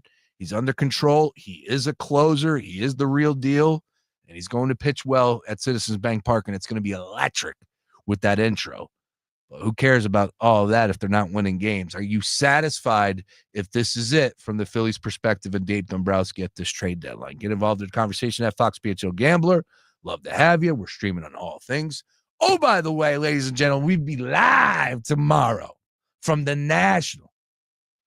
Now, the National is the Sports Card Collectors Convention. But here's the deal. It's not just sports cards. It's everything. You want to talk about shoes, apparel, jerseys, autograph signings. It is unbelievable what has taken place in Chicago. And we will be there tomorrow live from 3 to 6 p.m. right here on the East. 3 to 6 live, maybe even longer than that. Got Sam Ostry behind the scenes back here holding it down. I'm heading to Chicago with Powers. It's a Powers production, the Gambler Gang. Colby Marcio, who's going to be joining me coming up at 4:30. We'll talk some baseball. We'll get into some action tonight. Maybe we could find a team or two that's a little bit of on a lull here, especially with new pieces coming in. Maybe an opportunity for us to fire on a game or two this evening. See if we can get something that we like on the board. We'll fire up DraftKings Sportsbook. But Colby, who is in Chicago, he's going to join us on the stream here coming up at 4:30 today. He'll be with me tomorrow live in person. We're going to be on a stage and we're rocking out. Stephanie Smalls, who's got a great following on all things social, she's going to be sliding by. We got some other special guests. Yeah, everybody's there signing autographs. It's insane to see some of these names. And, of course, with Ryan Samber passing away, there's a big Chicago influence, a lot happening. I saw Andre Dawson speaking to the crowd about Sandberg and what he meant, and I thought it was pretty damn cool. It's awesome what's going on out there. So we're going to be front and center tomorrow starting at 3 o'clock right here on The Gambler. Please tune in, tell a friend, let them know. And last time we were rocking out with them, we had some giveaways. So I think we might have some giveaways as well. We'll be ripping some packs, having some fun out there. It's going to be a good show. Streaming tomorrow, iHeartRadio app, and, of course, on all things socials. All right, Colby's going to join us coming up at 4:30. Other side, we'll update everything from the deadline perspective. Again, not done yet, 6 p.m. Anything happens, any breaking news, this is the place to be. We got you covered. It's The Gambler. Back after this. The Gambler. Philly's home for all things sports. Hey, Sean gambling. Brace here. Make the most of your summer without stressing your budget. Use the Zip app. With Zip, you can make more happen this summer, from front row to baseball game to last-minute grocery runs for that barbecue. Zip lets you comfortably pay over time with the flexible payment schedule. You can use Zip online and in store, almost anywhere Visa is accepted. Just download a Zip app today. Loans through Zip Pay anywhere and Zip Web checkout, including any Power by Zip loans, are originated by WebBank. The Girlfriends is back with a new season, and this time I'm telling you the story of Kelly Harnett. Kelly spent over a decade in prison for a murder she says she didn't commit. As she fought for her freedom, she taught herself the law. He goes, oh God, Harnett, jailhouse lawyer. And became a beacon of hope for the women locked up alongside her. I think I was put here to save souls by getting people out of prison. Open your free iHeartRadio app, search The Girlfriends Jailhouse Lawyer, and listen now. CEOs you should know, brought to you by Comcast Business. Brian Clark, CEO and Executive Director of Greater Philadelphia Health Action. Most of our patients are at or below the poverty guideline and therefore qualify for Medicaid, but we have quite a few folks that come in that are uninsured.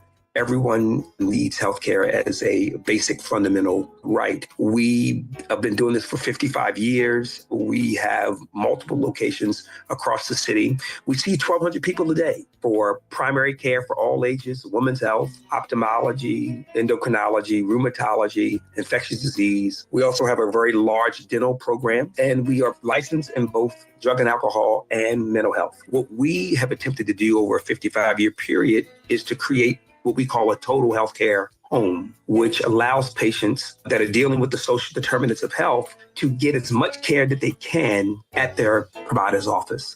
So they don't get bounced around and sent here and there. Most of us, when we are told to go get blood work, will get it, but about 30% don't. Most of us will get our prescriptions, but about 40% don't get the prescriptions, and about 50% don't get the refill 30 days later once we run out. What we try to do is knock down those barriers for our patients, hopefully to drive better outcomes. They can go right to our website, gphainc.org. Comcast Business, powering possibilities.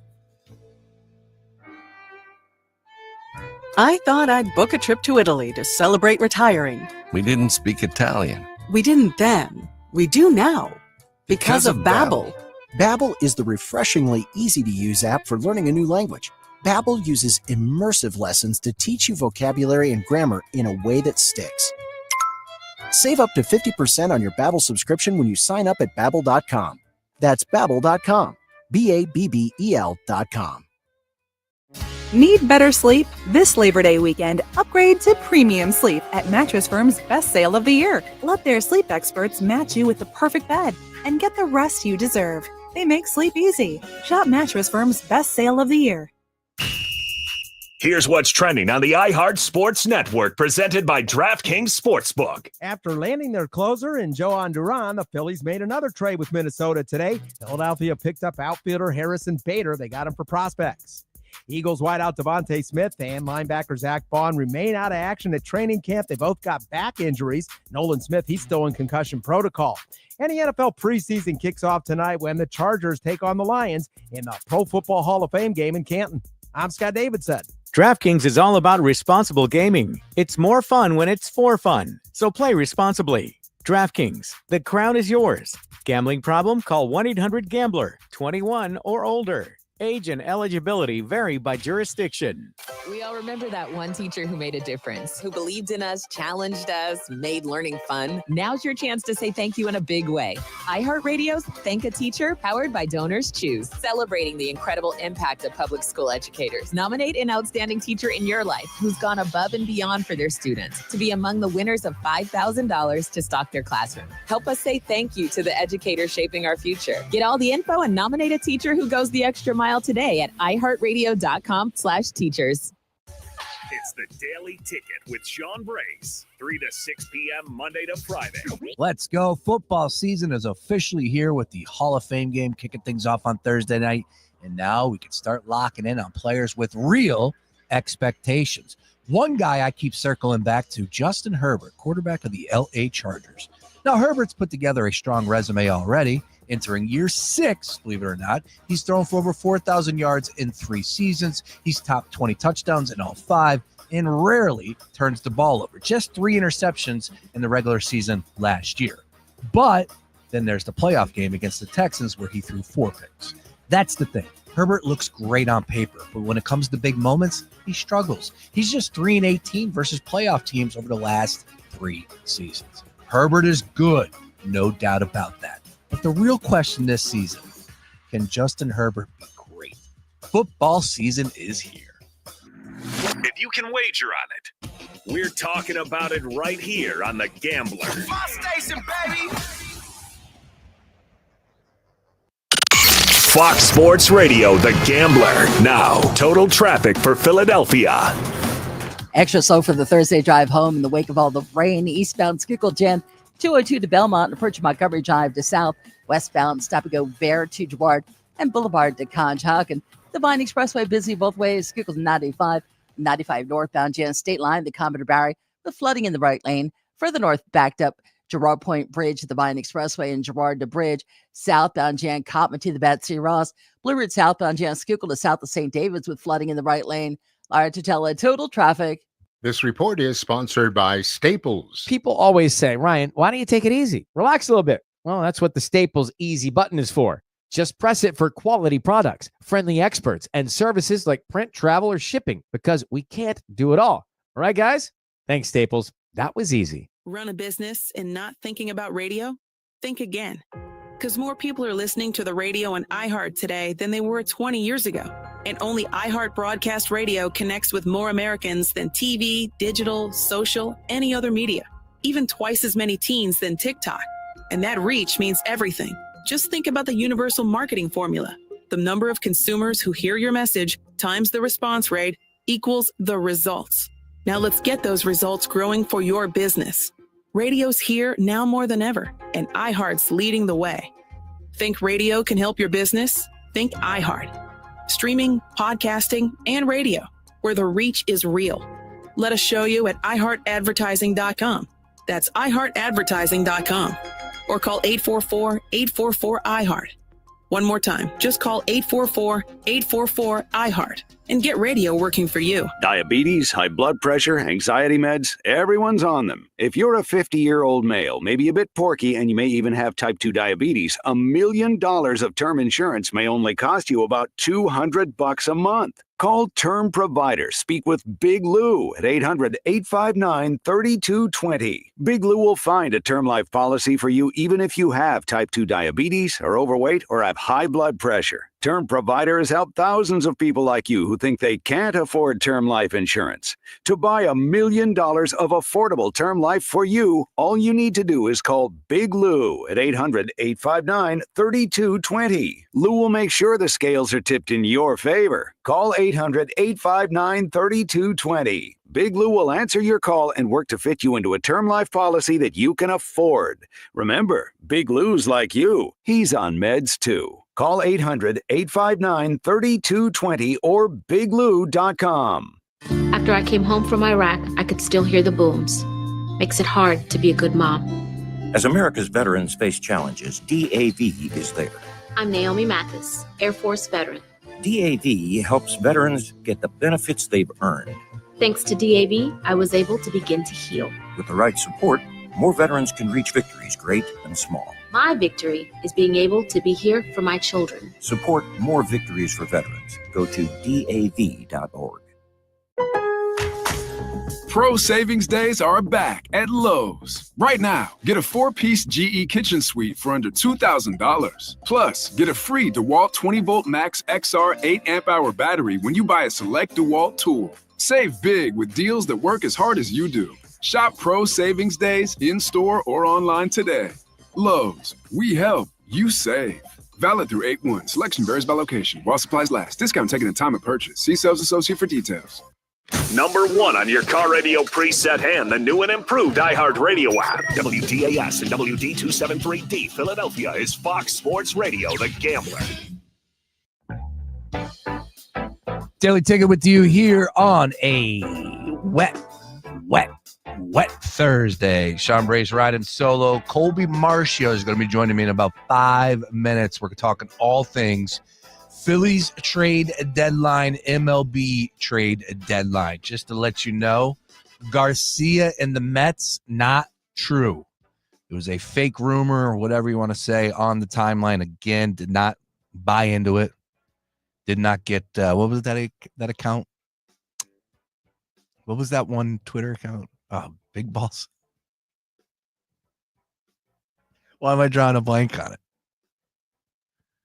Oh, what was the name of that account when you said something? You got sacked, right? Wasn't it ball sacked? Oh my gosh. Yeah, I blocked that. You can't have that on the timeline because you'll get sacked. That's what happens. But no, Garcia's not going to the Mets yet.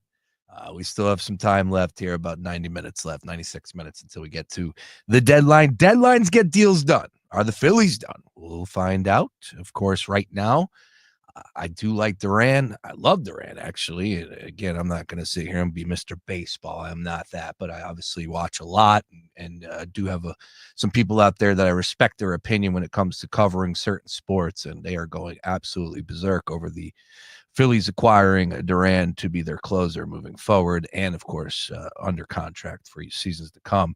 Luke Arcani joined me earlier today. He's got a fantastic write-up over at Crossing Broad about what makes Duran so special as far as his arsenal pitches. Be sure to catch that. He's got a hell of an intro. I'm a showman. Speaking of, ladies and gentlemen, boys and girls, how about that, sports fans?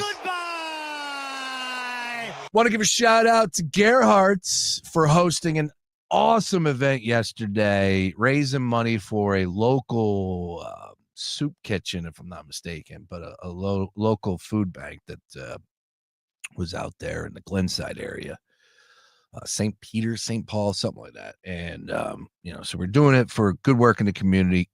Nice work by Gerhardt's across the board. All the Gerhardt's teams, but there were a lot of people that came out. There was probably like 8 or 9 teams. Team iHeart in a softball deal. And it was cool because we played in this softball game, but it was 1 inning. You got 1 pitch, and there had to get 9 outs, right? And you tally up the runs from all that. You get 1 pitch. If it's a ball, you take it. It's a walk. If you swing and you foul it off, you get 1 more crack, you get 1 foul ball, swing and miss. Obviously, it's an out, and you play the ball as is. So it was pretty cool. We threw up 10 runs. The other team threw up 10 runs. I hit a grand slam, ladies and gentlemen. Yeah, you're damn right.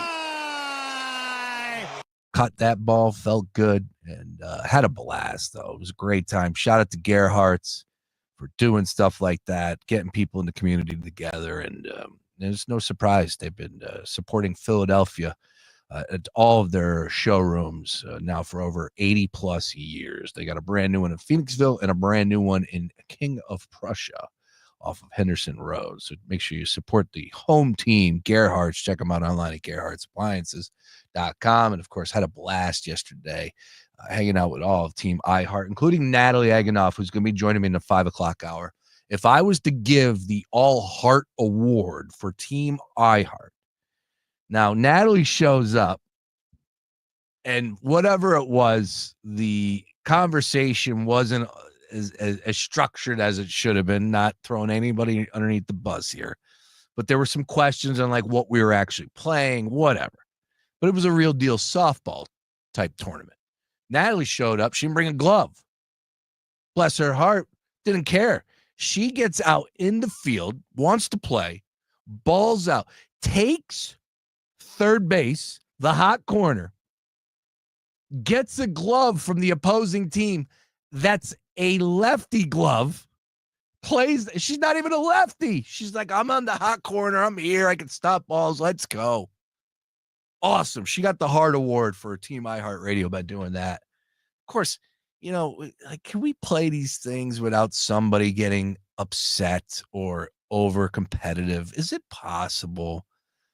Or am I just in my own world that I feel like we can get together with 8 teams and people will all be cool? Is it possible? Did you guys ever play in events like that, whether it's basketball, football, baseball? I feel like every time I'm involved with this, there's always one dude who takes it too serious. Yesterday there were 2. And of course, like, who do you think's going to have words with them? Me. I didn't even do anything. Dudes out there, yeah, like, calm down, dude. We got a 7-year-old out there in the outfield for us, and he's yelling at me over some nonsense. And then, look, our one team, we had the full whatever. We played the one game, we lost. It is what it is. Half of the iHeart team went elsewhere, whatever. And then we were supposed to play a double elimination. So this other dude comes up in the second game, and I'm standing there. I'm with Jonathan. I'm ready to play. We're about to put together like a Frankenstein team. And this dude's like, "Where's your team at, man?" I'm just like, "I don't know. I'm ready to play." Like, what are you talking? I'm not the manager. I'm not the coach. I'm just a dude. "Oh, this is big. I can't believe you guys are forfeit." Like, yelling at me. Just like, I walked away. Just too old for this nonsense. Is it possible that we could play in these fun events and all have fun? Or am I just, too much of an optimist? I guess, maybe. Who knows? Colby Marshall on the other side. All things MLB trade deadline, Phillies, and more. We'll talk about some of the games coming up this evening. See if we can find some bets, some teams to target, all that and more. Colby Marshall bringing the juice on the other side. Back with this. It's the Daily Ticket with Sean Brace, 3 to 6 p.m. Monday to Friday. Let's go. Football season is officially here with the Hall of Fame game kicking things off on Thursday night. And now we can start locking in on players with real expectations. One guy I keep circling back to, Justin Herbert, quarterback of the LA Chargers. Now, Herbert's put together a strong resume already. Entering year 6, believe it or not, he's thrown for over 4,000 yards in 3 seasons. He's topped 20 touchdowns in all 5 and rarely turns the ball over. Just 3 interceptions in the regular season last year. But then there's the playoff game against the Texans where he threw 4 picks. That's the thing. Herbert looks great on paper, but when it comes to big moments, he struggles. He's just 3-18 versus playoff teams over the last 3 seasons. Herbert is good, no doubt about that. But the real question this season, can Justin Herbert be great? Football season is here. If you can wager on it, we're talking about it right here on The Gambler. Our iHeartRadio Music Festival, presented by Capital One, is back in Vegas. T-Mobile Arena. Streaming live only on Hulu. A weekend full of superstar performances. And listen, starting Monday, to win your way there. Gear up, music fans. Hyundai is back as the proud partner of the 2025 iHeartRadio Music Festival. Join us as our electrifying all-star lineup hits the stage like never before. Fox Sports Radio, The Gambler. Now, total traffic for Philadelphia. Heads up in Lower Moreland, County Line Road is blocked between Bucksmont Road and Buck Road. That's due to flooding. We're jammed up on the Bluebird southbound, Schuylkill to south of St. Davis with flooding in the right lane. 95 northbound, bumper to bumper state line, the Commodore Barry. Flooding there takes out the right lane. Further north, Jen Enterprise to Broad. Walt Whitman to the Vine Expressway and Girard up the bridge. Southbound Jan Cotman to the Betsy Ross. Westbound Schuylkill crawling Vere to Girard and Boulevard to Belmont. Eastbound Jan 202 to Belmont and Boulevard to South. All right, to tell total traffic. This report is sponsored by Staples. People always say, Ryan, why don't you take it easy? Relax a little bit. Well, that's what the Staples Easy button is for. Just press it for quality products, friendly experts, and services like print, travel, or shipping, because we can't do it all. All right, guys? That was easy. Run a business and not thinking about podcasting? Think again. More Americans listen to podcasts than ad-supported streaming music from Spotify and Pandora. And as the #1 podcaster, iHeart's twice as large as the next 2 combined. So whatever your customers are into, true crime, sports, comedy, culture, they'll hear your message. Plus, only iHeart can extend your message to audiences across broadcast radio. And all this reach means everything. Just think about the universal marketing formula. The number of consumers who hear your message times the response rate equals the results. Now let's get those results growing for you. Think podcasting can help your business? Think iHeart. Streaming, radio, and podcasting.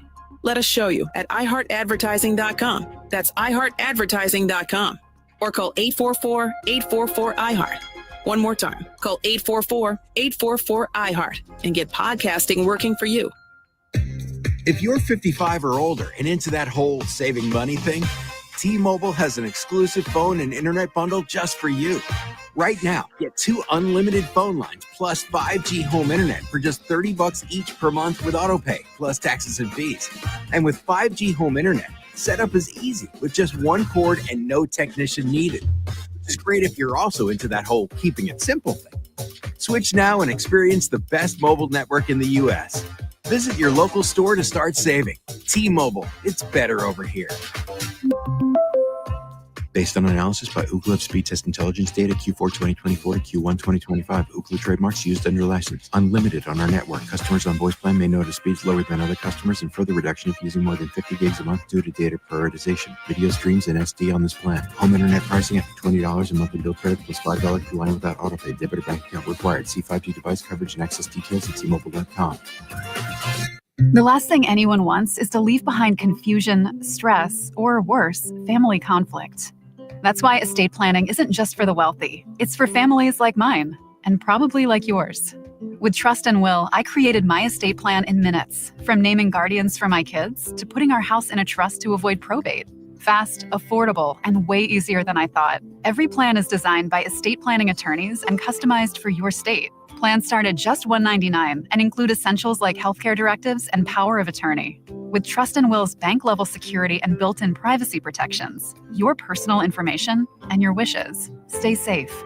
Whether you're newly married, raising kids, caring for aging parents, or just want peace of mind, Trust and Will makes it easy to protect what matters most. Go to trustandwill.com, use code RADIO at checkout, and save 20% on your personalized plan. Because there's no better time to protect the people you love. Trust and Will is an online estate planning service. See website for details. Hey, man, you all right?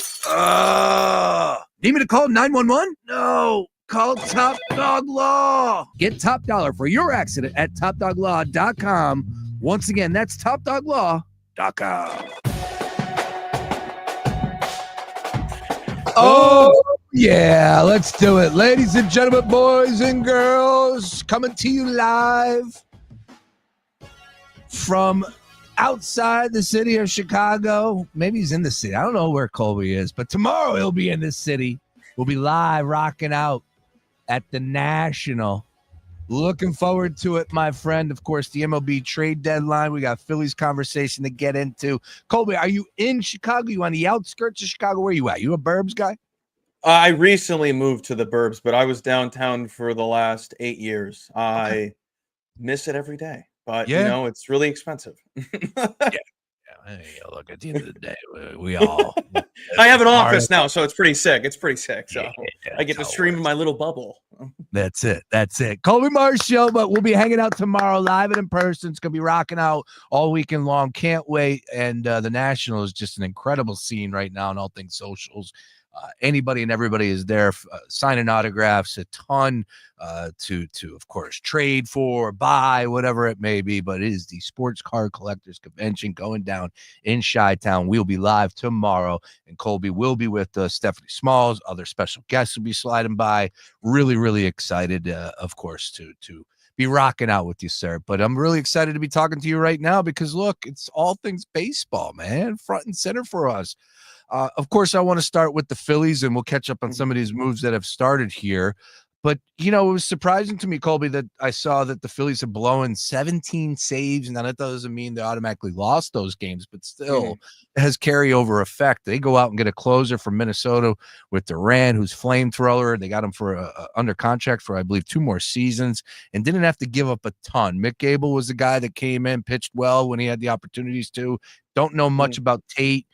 He is a top 100 prospect. I get it. But all in all, I love that move. Anything that you can break down a little bit more for us for as far as Duran and bringing him into the back of the bullpen and, of course, close games now. They got a closer. Now, I understand that your question is about the bullpen, but we have to talk about Harrison Bader. That guy has a soft spot in my heart as a Yankees fan. You guys got the sexiest feet in baseball. And if you don't know what I'm talking about, that guy knows how to track a baseball better than anybody. Just watch his feet. He's a grinder.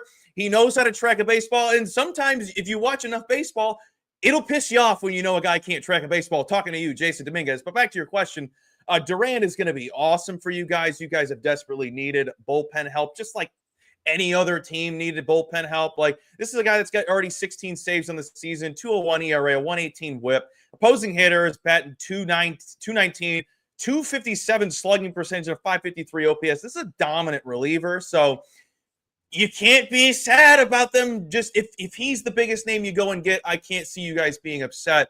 But something we got to talk about with your team, aside from going and getting people, you guys got to wake up on the road, man. You guys got to wake up. Uh-oh. I know it's deadline talk. I've been itching to come on this show and talk about you guys on the road because I like the Phillies.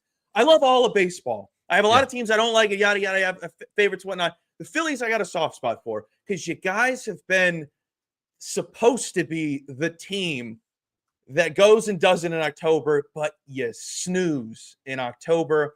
I think with Durant, it's going to help a lot. But the biggest thing is you guys can't score on the road. You made the White Sox, which I've already taken the Rockies and the White Sox to make the World Series because those are the best teams I've ever seen. This is all satire, by the way, but you guys couldn't score. You made the White Sox look like they had a star rotation out there, except for obviously the second game of the series. But if you're not going to play every game at the bank, you got to figure it out on the road. And you have one of the more complete teams of baseball now getting more relieving help.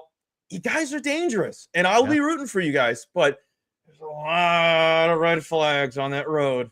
Uh-oh. No, you're right. And against the White Sox team that, look, their record is what they are, 40 wins, I believe, but they have been playing a little bit better. When I full disclosure, I'm like, I haven't been Mr. White Sox here. I watched the first game. Like, look at these young guys that they got out here. These studs, Montgomery at third, the kid out in center, pitchers were really good. Trust me, I forget their names too. Don't worry. Don't worry. But they're fun. Yeah. They're fun. And no one goes to the game, so you get to go in real cheap and have the best meal of your life. But this is how I wanted the White Sox to look. You go and put guys out there that want a job and keep a job and make a name for themselves in the league. That's going to make them scrappy. Because if you go and put veterans that suck out there, it's not going to be the same. You want guys out there that are going to be scrappy and want to make a name for themselves. So I think they're at least fun. If you're a White Sox fan, you can't be upset with how they look right now. And they're one of the most exciting teams out of the second half.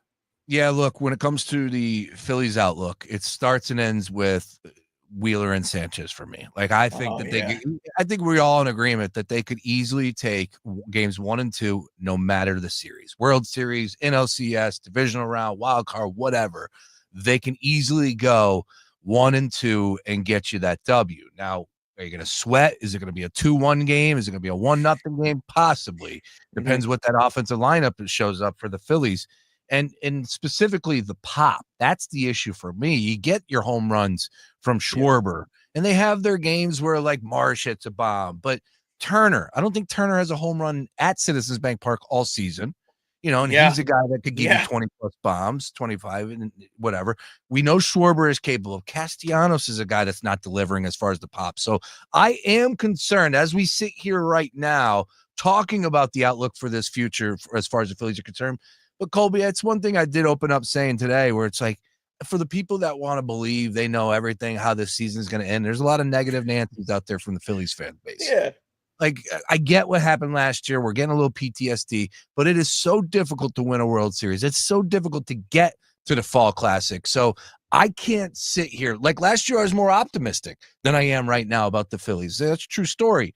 But that doesn't mean this is how it's going to play out. I still think Wheeler and Sanchez are going to be death to deal with come postseason time.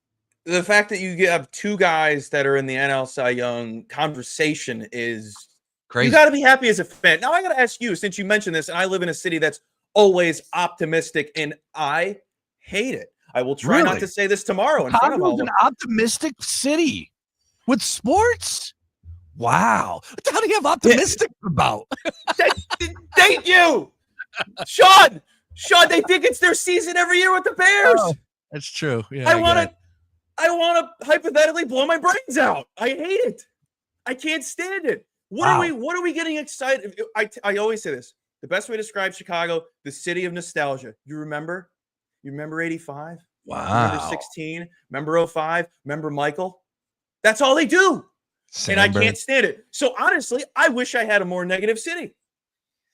Less people would be going to the games. Less people would be going to the Bears games. Less people would be going to the Bulls games.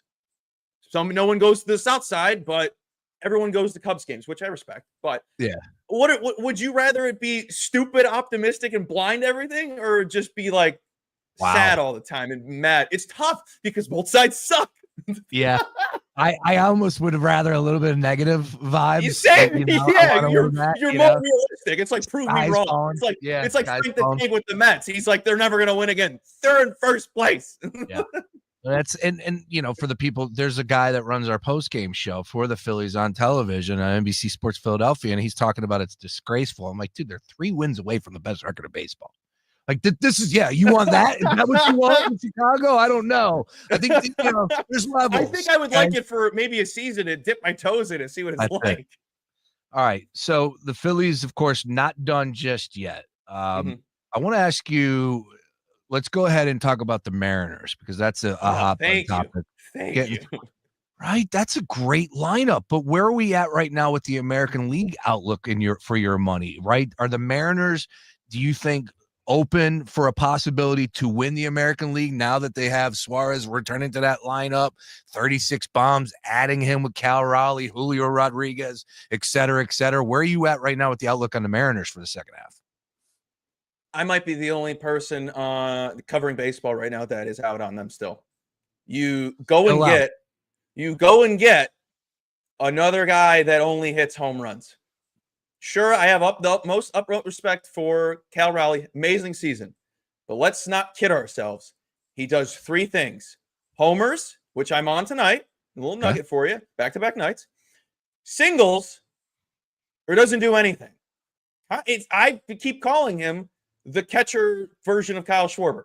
And I think Ranger Suarez is the third baseman version of Kyle Schwarber. Not saying Kyle Schwarber's not a good guy. He's going to probably be runner-up in NL MVP.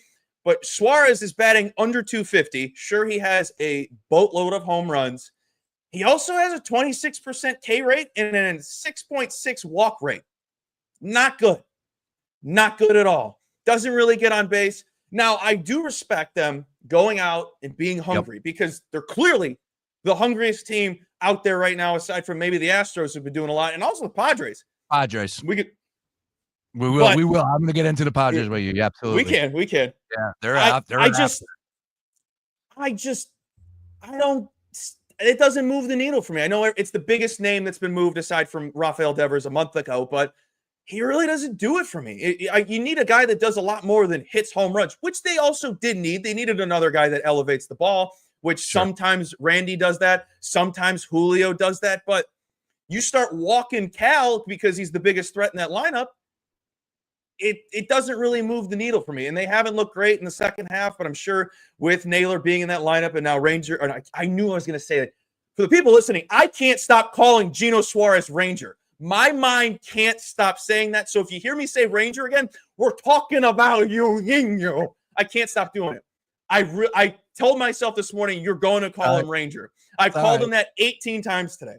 It's all good. I called Bucky Irving, Bucky Brooks the other day. I'm like, wait, what? No, not the reporter. Bucky Irving, the running back. But yeah, it happened. All good. We know what you mean, though. Suarez, though, and Naylor, I got to give him credit because Seattle is going for it, and it looks like an open America. And that was my biggest gripe with them in the offseason, which is why I took their under on wins, which is kind of still alive, and I hope it is alive. But that was my biggest thing. They slept through the offseason. They could have went and got Pete Alonso, who's a free agent. They never picked up the phone. Pete had to go back to the Queens, which is great for him because he should be a Met for life. He's definitely a Met.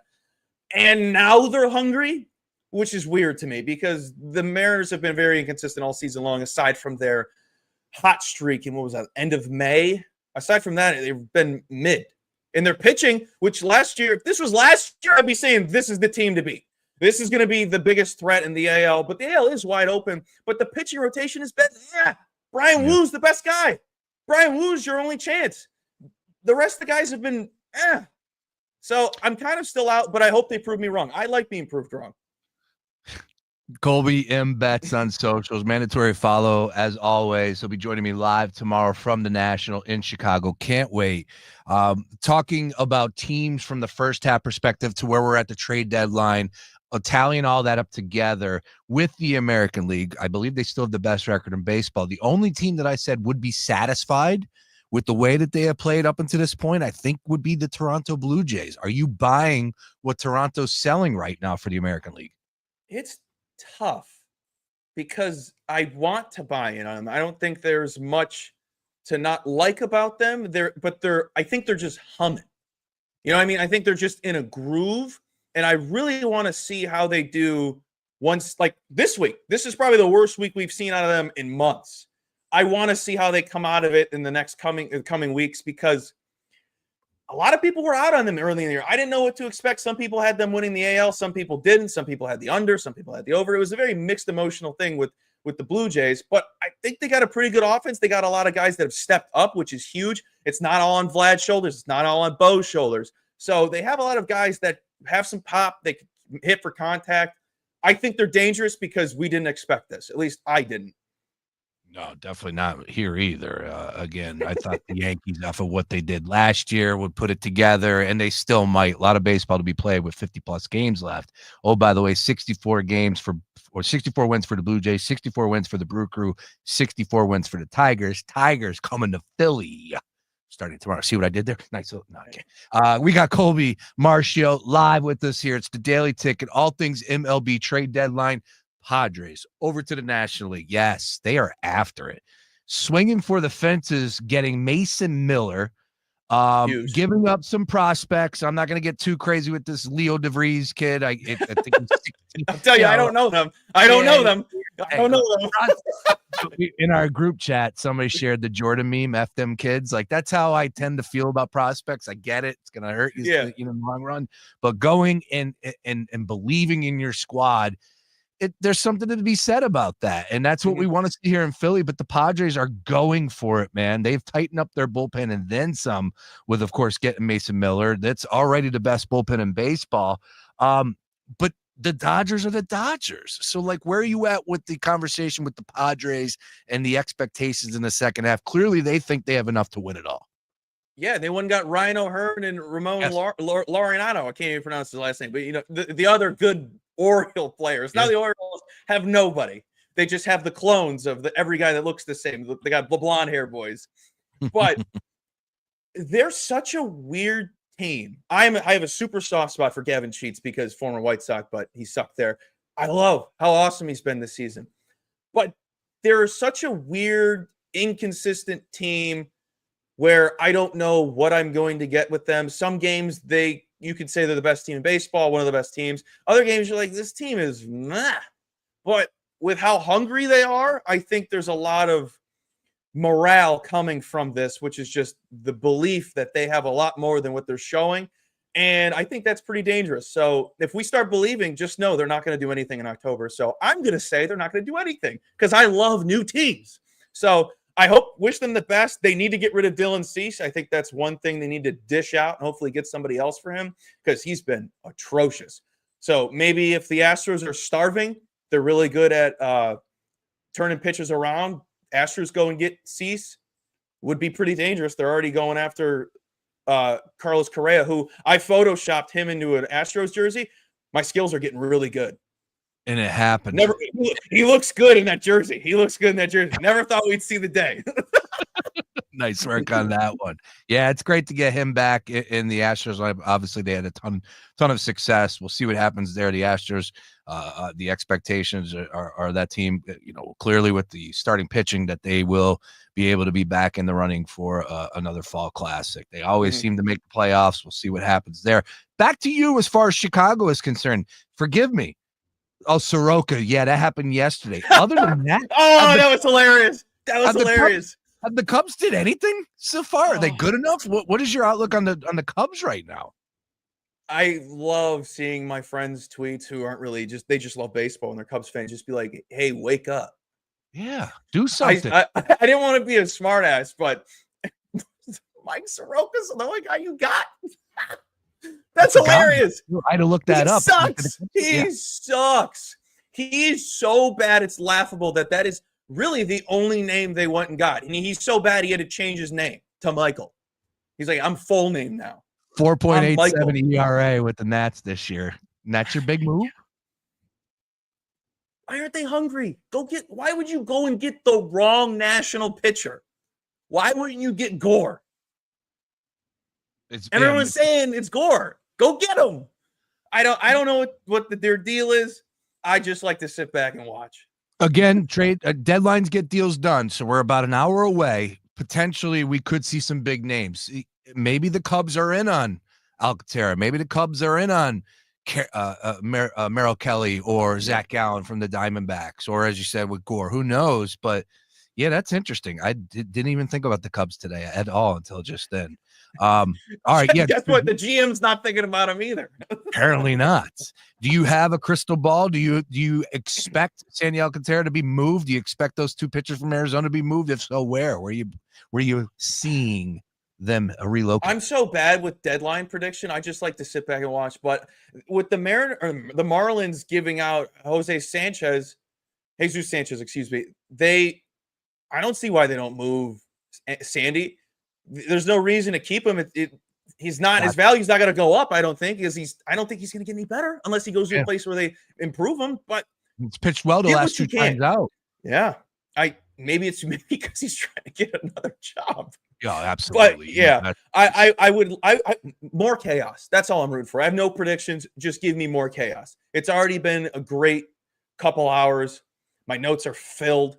The Mets are hungry. They're going to be dangerous, so you better be shaking in your boots over in Philly. Yeah, no, I tip of the cap, getting Mullins. I thought there was a fake rumor. There was a rumor out there that Garcia signed. Oh, it said Bracken News. I was going to mention that. Yeah, Bracken News. I'm not a guy that gets sacked on air. All right, I stay away from that sort of thing. But at the end of the day, Garcia is a hell of a bat, and I did kind of flirt with the idea of bringing him to Philadelphia. But got to give it up to the Mets because they went out, battled, got the bullpen better yesterday, made two moves there. Of course, Mullins from Baltimore. I don't think they're done. They're staying aggressive here. We'll see what happens. But, we'll see. Again, I don't want to say it like that, but if you made me pick a 7-game series versus the Mets and the Phillies, it would be really tough for me to sit here and beat my chest. It would be, I'm going to take the Phils, but it would be tough for me to beat my chest on that one. With that, Colby, we do have 2 games tonight. We do have some live action right now. Yankees and Rays in the 5th, 7-4. Yanks on top. Stroman's still in the game. That's surprising. Rangers and Mariners this evening, 9:40. You let us in a little bit on Cal Raleigh there. Braves and Reds, minus 163. Reds are favorite. Carrasco on the mound for the Braves at plus 133. Rangers. And as I said, Mariners minus 181 favorites, plus 148 for the Rangers. They're rocker on the mound. Always fun to watch him. Low total of 7.5. Interesting spot, though, because you look at some of these teams and maybe not from the Reds and Braves, but the Mariners could be a little bit in a sleepwalking spot, right, until they get their guys in at minus 181. That's a high number. Any thoughts on that game? Yeah, I shockingly like the Mariners' first 5 team total over 2.5 plus 114. They have the highest rated offense on the day, according to batters-box.com. 5 elite rated hitters, 3 above the league K rate, 7 above the ground ball rate. I can live with that because Rocker's the second worst pitcher on the day, allowing 42% hard contact. On the road has a 9.91 ERA, 8.92 expected ERA, 59% hard hit rate, 2.73 home runs per 9. Opposing hitter is have an expected batting average of sub 350, 685 expected slugging, 459 expected WOBA. Overall gives up 5 hits, 1.7 extra base hits, 3 runs per start, 7 road starts, allowing 5.7 hits, 4.2 runs per outing. He's horrible on the road. I think he's terrible overall. And even though it is a little bit of a sleeper spot, hopefully there is some pop and some morale with the Mariners tonight because they looked pretty mid yesterday against the Athletics. All right. Got a little action tonight. Of course, recapping all things trade deadline. Not done yet. We got 1 more hour. We'll see what happens. Deadlines get deals done. Colby, tomorrow, baby. Live from a stage in the middle of the National. Apparently, Gary V's going to be on before us. True story. Yes, Gary V's there. He's rocking out. I can't wait to get into whatever shenanigans come our way tomorrow. It's going to be a lot of fun. And it will be all live streaming on all things socials for us here on The Gambler and, of course, the iHeartRadio app. Colby Marcio, Colby M. Betts on socials. You are the best, my friend. Good luck on those plays. And I will see you tomorrow. Let's go. See you, my guy. My man, there he is. Colby on The Gambler stream. All right. Natalie Eganoff's going to join us in studio on the other side. We'll continue talking all things Phillies. Trade deadline fast approaching here. 1 hour. Are the Phillies done? We shall see. Natalie's going to join me in studio. Don't touch that dial. More Daily Ticket after this. The Gambler. Phillies home for all things sports gambling. Popsicles, sprinklers, a cool breeze. Talk about refreshing. You know what else is refreshing this summer? A brand new phone with Verizon. Yep, get a new phone on any plan with Select Phone Trade-In and My Plan. And lock down a low price for 3 years on any plan with My Plan. This is a deal for everyone, whether you're a new or existing customer. Swing by Verizon today for our best phone deals. 3-year price guarantee applies to then current base monthly rate only. Additional terms and conditions apply for all offers. DQ presents how to make a Blizzard treat even sweeter. Just get a Blizzard treat on Miracle Treat Day, July 31st, and help support kids like me, Ari. On Miracle Treat Day, $1 or more of each Blizzard treat sold at participating locations benefits your local children's hospital. So treat yourself in the most meaningful way and support local kids like me on Miracle Treat Day at DQ, Thursday, July 31st. DQ, happy tastes good. Stay tuned to Fox PHL The Gambler for the latest CEOs you should know. Brian Clark, CEO and Executive Director of Greater Philadelphia Health Action. Comcast Business, powering possibilities. Do Crohn's disease or ulcerative colitis symptoms keep coming back? Tremfya, guselkumab, may help, with rapid remission achieved at 12 weeks and lasting clinical remission at 1 year. Some even saw visible improvement of their intestinal lining at 12 weeks and 1 year. Tremfya is a prescription medicine used to treat adults with moderately to severely active Crohn's disease and adults with moderately to severely active ulcerative colitis. Serious allergic reactions and increased risk of infections and liver problems may occur. Before treatment, your doctor should check you for infections and tuberculosis. Tell your doctor if you have an infection, flu-like symptoms, or if you need a vaccine. Healing is possible with Tremfya. Approximately 3 out of 10 patients were in endoscopic remission at 1 year, based on areas visualized on colonoscopy, which may not represent the deeper bowel layer or entire GI tract. Individual results may vary. Ask your doctor about Tremfya today. Call 1-800-526-7736 to learn more or visit tremfyaradio.com. Your one stop for advertising? Call 844-844-iHeart. Attention! Have you racked up $10,000 or more in credit card debt? Are you barely getting by making minimum payments? With credit card debt reaching all-time highs, National Debt Relief is notifying consumers about significant debt relief options currently being made available to help those with overwhelming credit card debt. These options may reduce a large portion of credit card debt for those who qualify. You don't need to declare bankruptcy or take out a consolidation loan, and you may only have to pay back a fraction of what you owe, even if you have bad credit. National Debt Relief has already reduced the credit card debt for more than 550,000 consumers. So don't wait. If you owe $10,000, $20,000, or even $100,000 in credit card debt, you can now take advantage of this financial debt relief as the cost of living continues to skyrocket. To check what debt reduction you may qualify for, call 800-609-6677. 800-609-6677. And once again, that's 800-609-6677. Need better sleep? This Labor Day weekend, upgrade to premium sleep at Mattress Firm's best sale of the year. Let their sleep experts match you with the perfect bed and get the rest you deserve. They make sleep easy. Shop Mattress Firm's best sale of the year. Our fifth heat wave of the year is ending with some severe storms tonight, heavy thunderstorms this evening with the potential for flash flooding, tapering off to overnight drizzle, overnight low 68 degrees. For your Friday, cooler, less humid with some lingering drizzle in the morning, brighter by the afternoon, 74 degrees. The weekend will be beautiful, temperatures in the low 80s with comfortable humidity and lots of sunshine. I'm meteorologist Cecily Tynan with your 6ABC AccuWeather forecast. This report is sponsored by Taco Bell. If you want way more food for way less dollars, you've got it with Taco Bell's $5, $7, and $9 Lux Cravings boxes. From classics to favorites to new items like the crispy chicken burrito. Get more for less. Only at Taco Bell. At participating stores, which vary. Limited time. Drinks exclude freezes. Tax extra. Fox Sports Radio, The Gambler. Now, total traffic for Philadelphia. Things are getting a little bit better on the Blue Route southbound. Jan traffic, Schuylkill to St. Davis, but the flooding we had taking out the lane has cleared.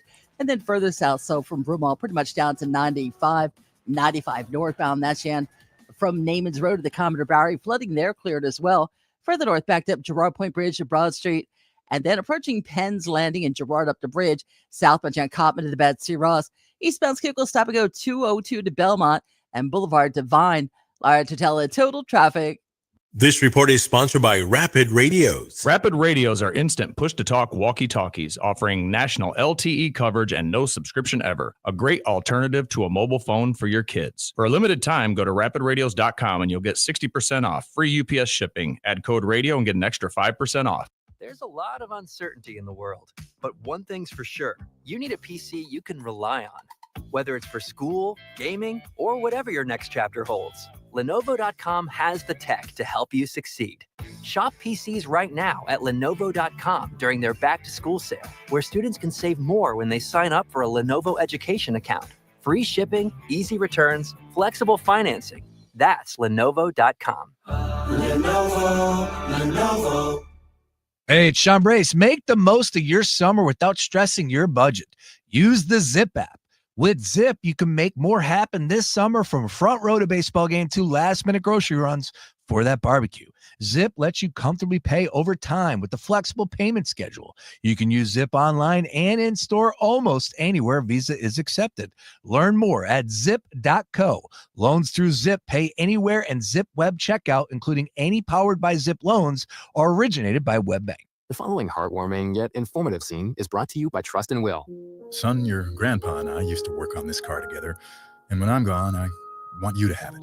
Wow. Thanks, Dad.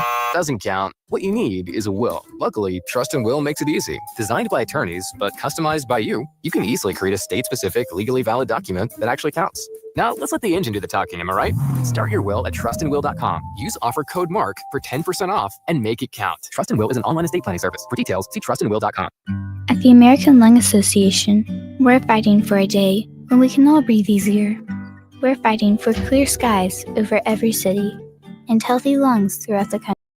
We're fighting to free millions of Americans from the addictive grip of tobacco and the devastating effects of lung disease.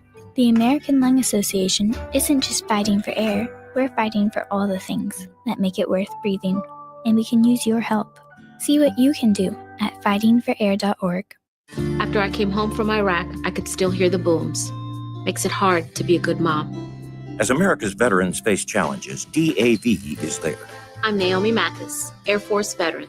DAV helps veterans get the benefits they've earned. Thanks to DAV, I was able to begin to heal. With the right support, more veterans can reach victories, great and small. My victory is being able to be here for my children. Support more victories for veterans. Go to DAV.org. Quiet down, here she comes. Surprise! Your accountant just emailed to say your quarterly taxes are way higher than you were expecting. At Progressive, we know small business owners don't usually like surprises because they cost you money. But a good surprise that could save you money? Getting discounts with a commercial auto quote from Progressive. Also, your favorite employee is leaving. They're going to pursue their dream of being a veterinarian.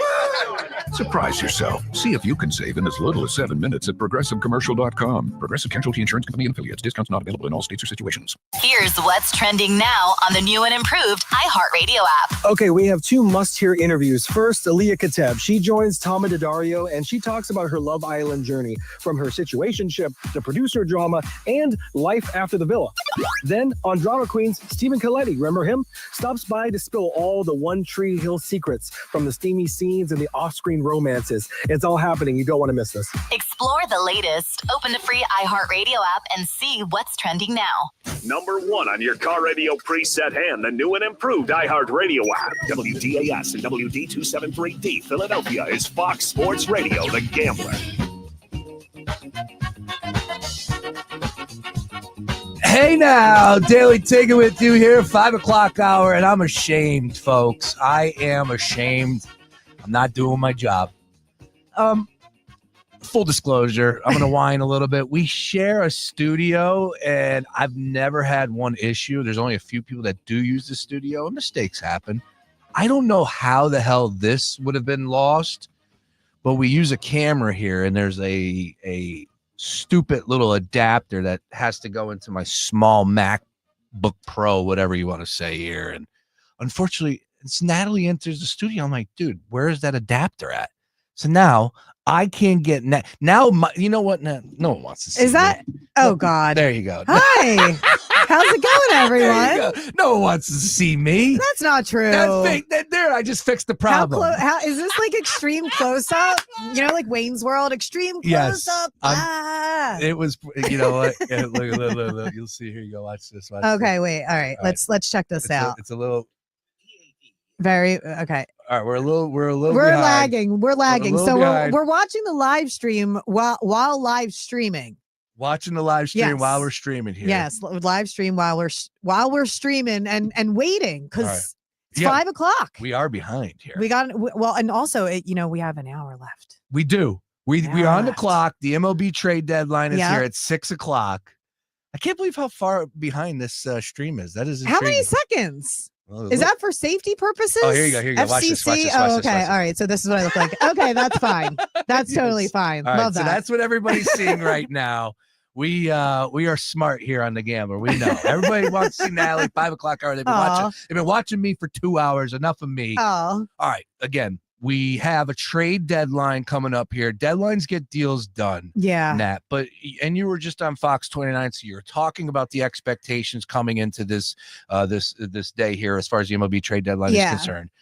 The Phillies make 2 moves. They acquired Duran, closer from the Twins, and Harrison Bader to go back to the Twins and get Bader in, a good bat. He's been around the league. He's played for 7 teams. Yeah. Good utility guy, so on and so forth. But the big question is, if this is it, is it enough? Are you satisfied? I mean, I'm happy with the I'm not disappointed in the Bader acquisition because we needed that position filled, and I'm not particularly a fan of shifting what does work for them right now. So I'm fine with that. I love the Duran pickup. Yes. I mean, I feel like that's exactly what we needed. And I talked about this on Fox 29 last night.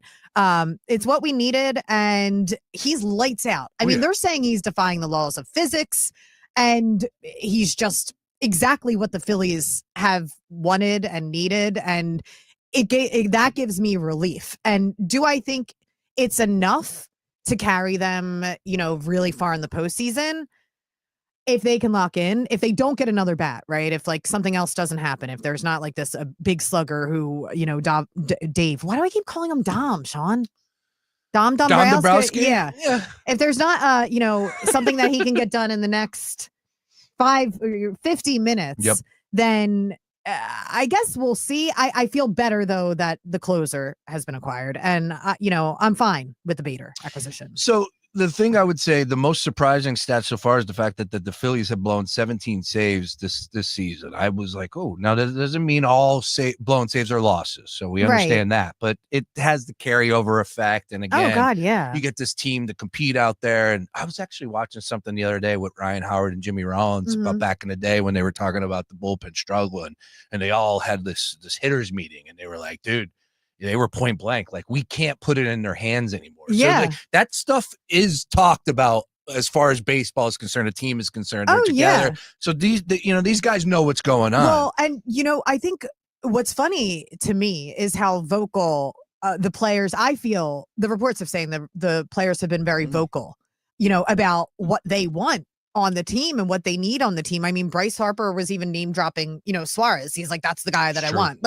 And that's not something you normally hear, is the players meddling, but Harper doesn't care. I think he wants that World Series. I feel like he's a little bit hungrier. So I'm pleased, and I'm excited to see if, anything happens in the next 45 minutes. Yeah, I don't think it's done just yet. I'm not going to I hope not. He seemed like he was going to be aggressive. In the press conference last night, he said, we're not done. I'm going to be aggressive. And I made this point as well, is that a window is going to close. And we've lived it, right? Being sports talkers for the last million years. Sure. It's there. How many years were there where the Phillies didn't make the playoffs? And it was bad. And it was bad. Yeah. It was a long decade. Yeah. Over a decade. Yeah. Of trying to figure it out. And then, you get that lightning in a bottle. 2022, that momentum carries. It's kind of what we wanted originally as they started to build the team, back with Bryce Harper back in 2019, which is now 6 years ago, which is absolutely insane. Crazy. And I think that they know that they have to pull another trigger, but everybody else is also so expensive. I was nervous yesterday when what the Mets gave up, to get Rodgers. So it's one of those things where we'll see. And I'm still optimistic because I was happy. I was really happy with Duran. Perfect. Really happy with Duran. Perfect segue about the optimism. Yeah. That's exactly what I want to go into now. And again, we keep throwing the caveat. We're rough math, 46 minutes away. The optimism, your level of optimism at this time last year versus your level of optimism right here, right now. Let's just say, for the sake of this exercise, the Phillies are done. This is the team. Maybe Painter gets called up. Maybe Crawford gets called up, but nothing that's going to be shaking anything up come postseason play. You know who they are. Right. You've been here, done that. Your level of optimism last year, and is it carrying over? Are you suffering from PTSD like a lot of Phillies fans? Where are you at right now is your expectation / optimism this year? Well, as of today, if you're talking to me at this time yesterday before the Duran acquisition, my optimism would not be as good. Yeah. Okay. I think it's better because I think it balances out such a desperate need, just acquiring him. But it's funny when I think back to last season and how they were the best team in baseball the first half of the year. It's true. And I felt like they peaked too early. And I'm somebody who kind of believes in that because I know that baseball, it's such a long season. It's a grind. There's injuries. The teams get hot. Nobody expected the Mets to do what they did last year. Nope. And then they come in and then they beat us in the NLDS when we were the best team in baseball, prior to the All-Star break. So I'm actually more optimistic this year than I was last year because I saw us fall apart. August was rough. August was rough for the Phillies last year. September was a little bit of a struggle. So August, I need to see how August goes, but I'm excited. I'm always excited. Well, and me, Sean, I'm a silver lining girl. That's where I'm at as well. Like Right? I'm more of an optimistic. I would prefer to be excited, happy, fun, enjoy the ride, as they say. But last year definitely had a little bit of a PTSD. It was bad. Was traumatic. Yeah, it was terrible. That was traumatic. And then for some reason, I think the Phillies and sometimes the fans, we will ourselves into thinking that momentum and energy, and if we cheer loud enough, they'll get it done. No, that's we can cheer as loud as we want, and fan energy, obviously, it's always, always, always so important. But you need to hit a baseball. You need to play aggressive on the bases. You need to have somebody who is reliable in the bullpen that during the playoffs or as we approach the postseason, you're not sitting in the stands with your head on your hands like, oh my God, all right, I'm going to hold my breath, through the 7th, 8th, 9th, whatever it is, depending on who the starter is. So, I feel better. The Duran move made me feel better because he's just smoking this season.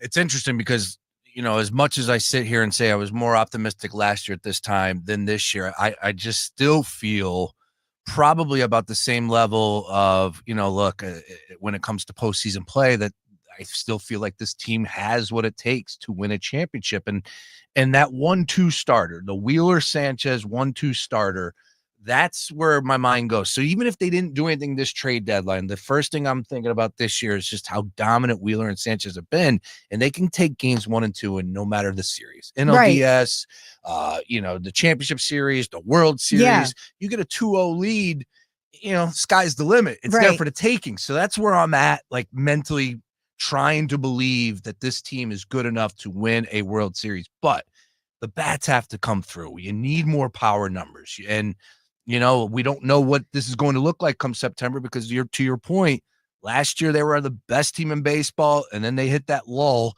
and it's who they were at that point in time come postseason. It's who they were, and then again, it's like it was the same issue from 2023 in the playoffs carried over into 2024. And it's like, you were the best team in baseball, but have you learned nothing? Like, I don't know. It's frustrating. I mean, it's a beautiful frustration. There's nothing better in life than being a, Phillies fan. I know. And then get in the postseason. There's nothing better. It's the worst, Sean, it's the worst love affair in the world. It's like you want to break up with them, and then you're like, no, but I just want to love you. And then it's like, no, I feel like breaking up with you today, but I'm going to stick through it. It's funny. For months and months and months, for years, my entire life, I'll stick with you. The dude before you, Colby, was just on with us. Yeah. And he's from Chicago. And he said that Chicago is so optimistic about their sports fans. And he said it bothers the hell out of them. Really? Yes. Every time, every one of those seasons starts, he says, it's our year. Yeah. And it's like, he's like, because I said, I'm like, what do you have to be optimistic about? Bears, Cubs? Not Bears. Maybe the Blackhawks you can get down with, but that's been a little bit. Sure. Oh, God, yeah. But how many years has it been for that? Like, it's been a little while. Yeah. Yeah. They had that like 2010 and plus, and then now it's been quite a few years. You're right. But, so it's kind of like the mix. Yeah. What would you prefer? Like where we go nuts, and I'm all over the place, but I did open the show with an issue that, speaking of last year versus where we're at right now, Michael Barkan, who you know very well, and who's a legend, and I get it. Absolutely. But I am bothered that he is on our pre and post game show for the Phillies talking about how he's getting vibes of last year, and this is disgraceful. Natalie, they are 3 games away from the best record in baseball. They have been in first place the majority of the year. Yeah. There is nothing disgraceful about this season. No, Nothing. I don't. No, it's not disgraceful. And again, it's baseball. Like there's going to be some ugly losses. Yes. There's going to be some incredible losses. Last night, that bottom of the 7th, ugly. Got away from you don't get it. You don't get any uglier than 2 3-run homers in the bottom of the 7th, when it was a close game. And Marsh tried to bring it back. That didn't really do anything. You know what I mean? So it's like, you don't get any uglier than that. But no, this team hasn't been a disgrace. No, that's not fair. Yeah, I didn't I don't think that's fair. There were, again, we just talked about it. There was 11 years where we weren't even contenders. Yep. So it's like, if you can't contend, like, this is better than not being in contention. I just don't want to get back to that place where we fall out of contention and then we have to wait another 11 years. Yeah. I don't want to be like in my 60s when they're like doing this again. Back in the day, we saw Utley win one, and that was it. Yeah. No, look. Those were the days, Sean. Those are my glory days. They were a lot of fun. And look, last year, I know how bad it was, but the 22 year, that World Series run was amazing. Oh, my God. That was a lot of fun. We were hitting bombs. We took out the Braves. It was electric. And, they went up against a better Astros team, and they got them. There's nothing you could do about that. But no one had the Phillies. Yeah, no one had the Phillies going to the World Series that year. And by the way, when they fired Joe Girardi in May. Right. So and that's I forget. What's so funny is I forget. So I forget the Joe Girardi. It's like there's so many eras that you almost black out. And so much has happened. You're like, I totally almost forgot about that. Well, and then of course it was forgettable. Sandberg passing away made me think about I thought about that too. 13 to 15 was it?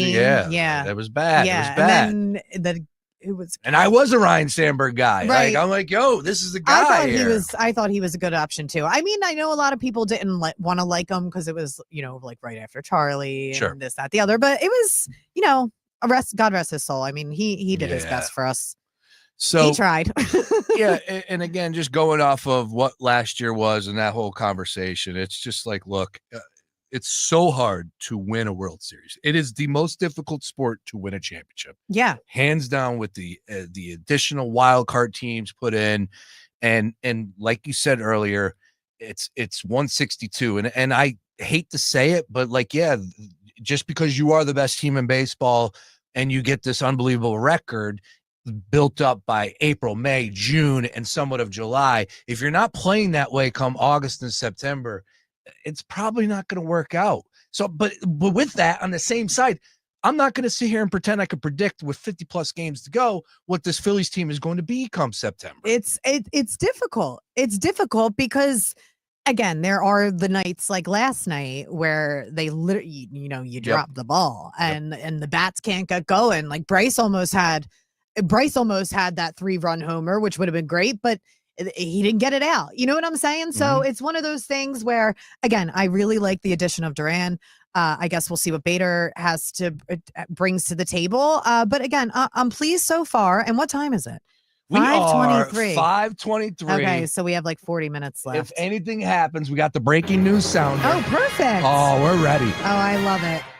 Currently, right now, just so everybody knows, to win the World Series, and it's been such a disgraceful year, Natalie, that the Phillies are the second favorite, tied second, with the Detroit Tigers at plus 800, 8-1. Wow. To win the World Series, but it's been a disgraceful year. The Dodgers, you know what I mean? Like, what? I think, look, here, we've both been in the city a very long time. Some people get very emotional. Well, and I try again, like I've been saying, I try to ride the waves. Disgrace that's a strong adjective. Yes.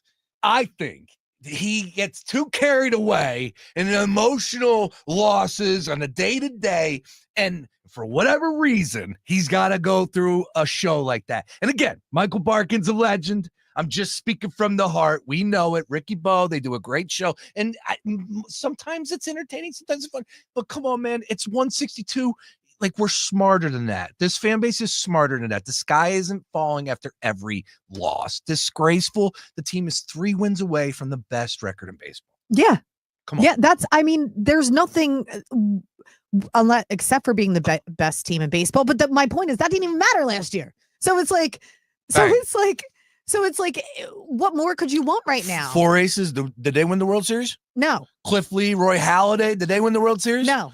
Like, the Yankees spent a ton of money. Did they win the World Series last year? No. Padres spent a ton of money. So it's like, dude, I know it's hard for some people to really grasp on this, but you have to enjoy the regular seasons more. You have to. Yeah, and I think a lot of the playoffs, it comes down to small ball in the playoffs. Yeah. That's always like kind of how I look at it, and I think we're going to be better at it this year for some reason. Look, you roll Wheeler out there and Sanchez 1-2. Right. I like our chances. I'm ready to go. Yeah. I will say this, the other teams are getting better, specifically the Padres. It's interesting to see what they're doing right now. They added a ton of players from the Baltimore Orioles. They also made a big deal with the Oakland A's to get a really good, solid reliever. They've been really good. So the Padres are active. The Mets are active. They went and got Cedric Mullins to help out in the outfield. They made some bullpen moves yesterday. Yeah. I just think, okay, if this is how it plays out from here on out, as far as the deadline is concerned with the Phillies, bring it on. Yeah, bring it on. And especially with the Mets. I'm sorry. I know that, we hate the Mets, obviously. Yeah. Like, that's, Bible. That's church. That's how I was born and raised. But I love nothing more than competitive baseball, right? And nothing's greater than a rivalry. Dude, I'm probably not healthy. What do you got there? But my second Celsius. I just had one. Don't you worry. 2. Have you had the bigger ones yet? No. Okay. They do big ones? Oh, Sean. Well, it was the trade deadline show, so I was like, all right, I think I'm going to need an extra Celsius. I am a big Celsius gal. Yeah. Big Celsius gal. So they now have a larger one. And it has like more vitamins in it. Oh, I bet. Vitamins and electrolytes. I used to be exactly. I used to be a Red Bull guy. I always was sugar-free Red Bull. Same. Love it. Yeah. Yeah. But the Celsius came on and it got my attention. And some of the flavors are really good. They also run a good special on 7-Eleven. It's like 2 for $5. So the 7-Eleven is where you can get the big ones. How about that? Yeah. All right. Yeah. If I get a big one, I might not be able to sit down on the chair. I'll tell you what, it's nice. All right. It's nice. Rocket fuel. We got Natalie hanging up in studio, of course, joining us Thursdays here on the Daily Ticket. And oh, by the way, football season is here, Nat. I don't have to tell you that. Oh, my God. But I am telling the people, and we have a lot in store. A lot's going to be happening here. And of course, Natalie's going to be a big part of that moving forward. So really excited I can't wait, Sean, about the fall that is fast approaching. But we're going to take a quick time out. Other side. Let's talk some birds. Specifically, I want to talk a little bit about the defensive side of the ball and whether or not we're smelling ourselves just a little bit. Some early concerns. But football season is back. And it's crazy to me, right? where we look at tonight's game. It's funny. It's an exhibition game. It's a preseason game. Nobody cares, but we are so excited about this game because it means that football is back in our life. Is there something else that you can look to that you're so fired up for that day to get here, but you know it's not going to be something worth a damn that's taking up your time? Right. Is there something else that's comparable in life, such as the Hall of Fame game? Yes, football season is here. We know it's going to be terrible, yet we're ready to go. We'll talk about that, have some fun. We'll mix in some birds. And oh, by the way, just to let you know, yes, if something does go down, we are ready to roll right here on The Gambler. All things MLB trade deadline. We are 31 minutes away. Woo! Dave Dombrowski on line 2. It's The Gambler. More after this. Fox Sports Radio, The Gambler. Now, total traffic for Philadelphia. Things are pretty packed on the Vine Expressway both ways. Schuylkill to 95, 95 northbound Jan State Line, Commodore Barry, Enterprise to Penn's Landing and approaching Allegheny up to Bridge, southbound Jan Cottman to the Betsy Ross, and 420 to the Commodore Barry. Eastbound Schuylkill, Jan 202 to Gulf Mills, Blue Route to Belmont, and Boulevard to South. Westbound Stop and Go University to Girard, and Belmont to Conshohocken. Walt Whitman packed into New Jersey down to 42 south at Lower Landing Road. Lara Tutela, total traffic. This report is sponsored by Ashley. Public notice. The Ashley stores in Willow Grove, Maple Shade, and the Northeast on Cottman Avenue are closing their doors forever. And the final phase is happening now. Time is almost up and everything must go during the Ashley massive store closing forever sale.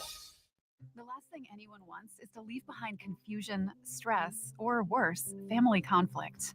That's why estate planning isn't just for the wealthy. It's for families like mine, and probably like yours. With Trust and Will, I created my estate plan in minutes, from naming guardians for my kids to putting our house in a trust to avoid probate. Fast, affordable, and way easier than I thought. Every plan is designed by estate planning attorneys and customized for your state. Plans start at just $199 and include essentials like healthcare directives and power of attorney. With Trust and Will's bank-level security and built-in privacy protections, your personal information and your wishes stay safe. Whether you're newly married, raising kids, caring for aging parents, or just want peace of mind, Trust and Will makes it easy to protect what matters most. Go to trustandwill.com, use code RADIO at checkout, and save 20% on your personalized plan. Because there's no better time to protect the people you love. Trust and Will is an online estate planning service. See website for details. There's a lot of uncertainty in the world, but one thing's for sure. You need a PC you can rely on. Whether it's for school, gaming, or whatever your next chapter holds, Lenovo.com has the tech to help you succeed. Shop PCs right now at Lenovo.com during their back-to-school sale, where students can save more when they sign up for a Lenovo education account. Free shipping, easy returns, flexible financing. That's Lenovo.com. Lenovo. Do Crohn's disease or ulcerative colitis symptoms keep coming back? Tremfya, guselkumab, may help, with rapid remission achieved at 12 weeks and lasting clinical remission at 1 year. Some even saw visible improvement of their intestinal lining at 12 weeks and 1 year. Tremfya is a prescription medicine used to treat adults with moderately to severely active Crohn's disease and adults with moderately to severely active ulcerative colitis. Serious allergic reactions and increased risk of infections and liver problems may occur. Before treatment, your doctor should check you for infections and tuberculosis. Tell your doctor if you have an infection, flu-like symptoms, or if you need a vaccine. Healing is possible with Tremfya. Approximately 3 out of 10 patients were in endoscopic remission at 1 year, based on areas visualized on colonoscopy, which may not represent the deeper bowel layer or entire GI tract. Individual results may vary. Ask your doctor about Tremfya today.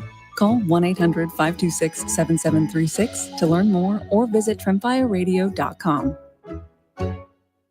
At the American Lung Association, we're fighting for a day when we can all breathe easier. We're fighting for clear skies over every city and healthy lungs throughout the country. We're fighting to free millions of Americans from the addictive grip of tobacco and the devastating effects of lung disease. The American Lung Association isn't just fighting for air, we're fighting for all the things that make it worth breathing, and we can use your help. See what you can do at fightingforair.org. Hey, man, you all right? Need me to call 911? No. Call Top Dog Law. Get top dollar for your accident at topdoglaw.com. Once again, that's topdoglaw.com.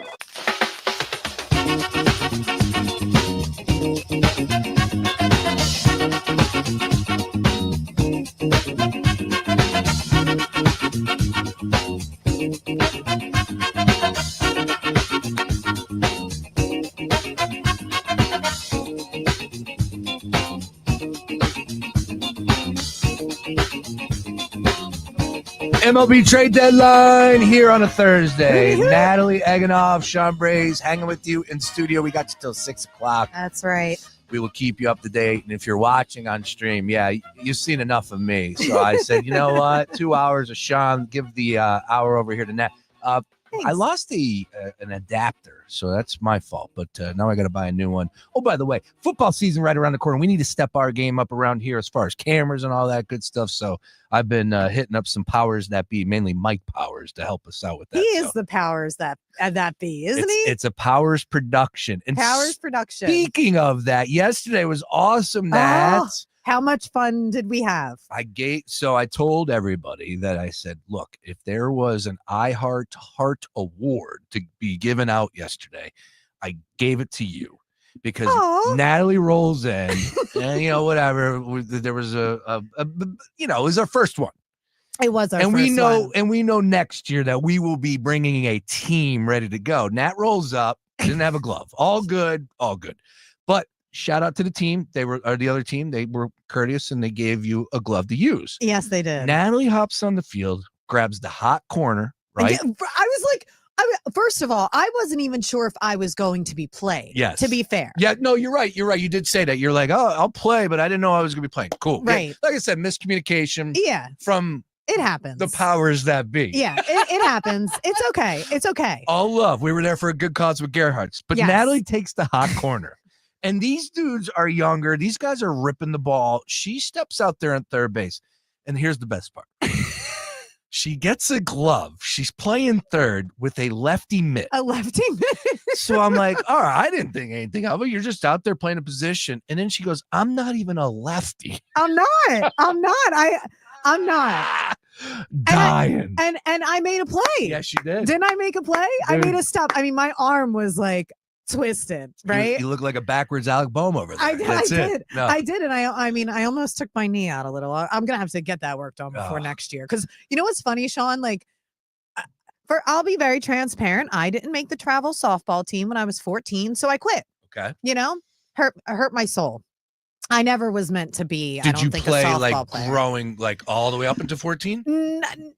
Soccer was more my thing. Nice. I played soccer and I was a cheerleader.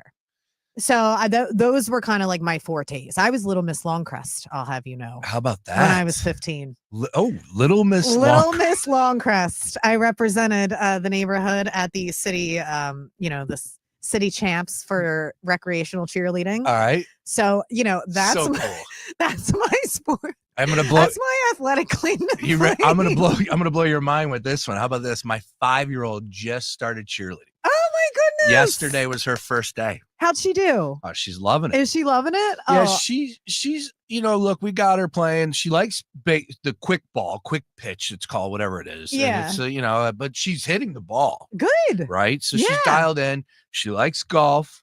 She's out there playing soccer, but she doesn't like it. Okay. And Soccer can be tough. I can look into the future a little bit. My daughter, when she runs, it feels like there is like maybe a piano strapped to her back. She's 5 though. Yeah. So I'm not trying to go too crazy, but I can all right. So she wants to get into this cheerleading thing, and she's loving it. She's loving it. Yeah. So cheerleading was fun, but yeah. So softball was it just wasn't my sport. So, but when I play, I love it, and I have so much fun. So as soon as I stepped on the field yesterday, I was locked in, like you said, and competitive juices kicked in. And I was kind of hyped to play third, even though I was like, I'm terrified to play third, especially since I had a lefty middle. Dude, It's the hot corner. It's even hotter in softball. It's ridiculous what those dudes were hitting. Like they had a couple young kids. I know. Blasting it. The one dude, what do you have? Like 2 homers? Yeah. I was like, what do we have? Kyle Schwarber here? Yeah, exactly what it was. You had some great hits. You had some great plays. I saw you on the mound. Yeah, we were out there. We were balling. Sean was our fearless leader. I was trying. You were our fearless leader. I was definitely trying. I mean, I do think that we as a group, because who was it? It was me, you, Buster, Jesse, our Philly captain. Oh my Jesse goodness. From Alt 104.5. Yep. Michelle, our digital media. Powers. Mike Powers. Mike Powers' daughter, who's 8, by the way, playing center field. And Ty was with us. And Ty was with us as well. Yeah, we didn't do our best to put together a team. I'll just leave it at that. And I think we need to practice. Yeah, we now know. And I'll tell you right now, I was already thinking like I would like to throw something like that where, because I know a bunch of friends. I'm sure if we threw it out there to our people that we know, they would field a team. And I think if we did it in a place where there was multiple fields, let's say 4 fields. Yeah. I think we can execute a really cool tournament and just have fun. I like the 1-inning deal, the 1 pitch. I thought that was fun. Yeah, that was cute. Yeah. So I was like, you know what? I wouldn't mind trying to do this from a gambler perspective. But Gerhardt's did it. It was their first one yesterday. They raised money for a food bank that was local in Glenside. So it was really cool. It was so nice. We had a DJ out there from Q102.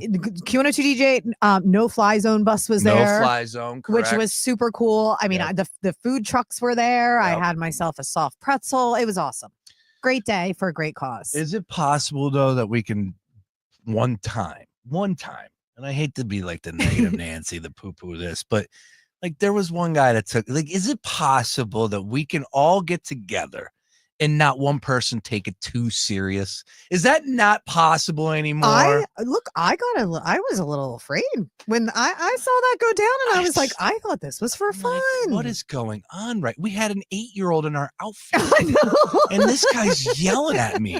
It's like, dude, what is going on, man? And I must have like blinked and missed whatever happened. Same. Me too. And then all of a sudden people were getting, a little kerfuffled. Is it possible? Like, I wonder if there's people out there that have actually played an event like this and there wasn't words exchanged, or is it just me being naive that, like, you know what, when you get people in a competitive environment, somebody is going to take it too serious. I mean, always. And like I said, I showed up, to be fair, really not even sure if I was playing. And then as soon as I stepped on the field with, my wrong-handed glove, I was like, I'm locked in. Yeah. I'm going to make this happen. Like, Sean, I haven't played like any sort of position baseball and like nothing in 20 years. Yeah. It's been forever for me. It was like 10 years, 15 years since I've done it. We had a meeting on the mound. Yeah, we did. Talked with the glove. On the mound. I mean, and so I know and I appreciate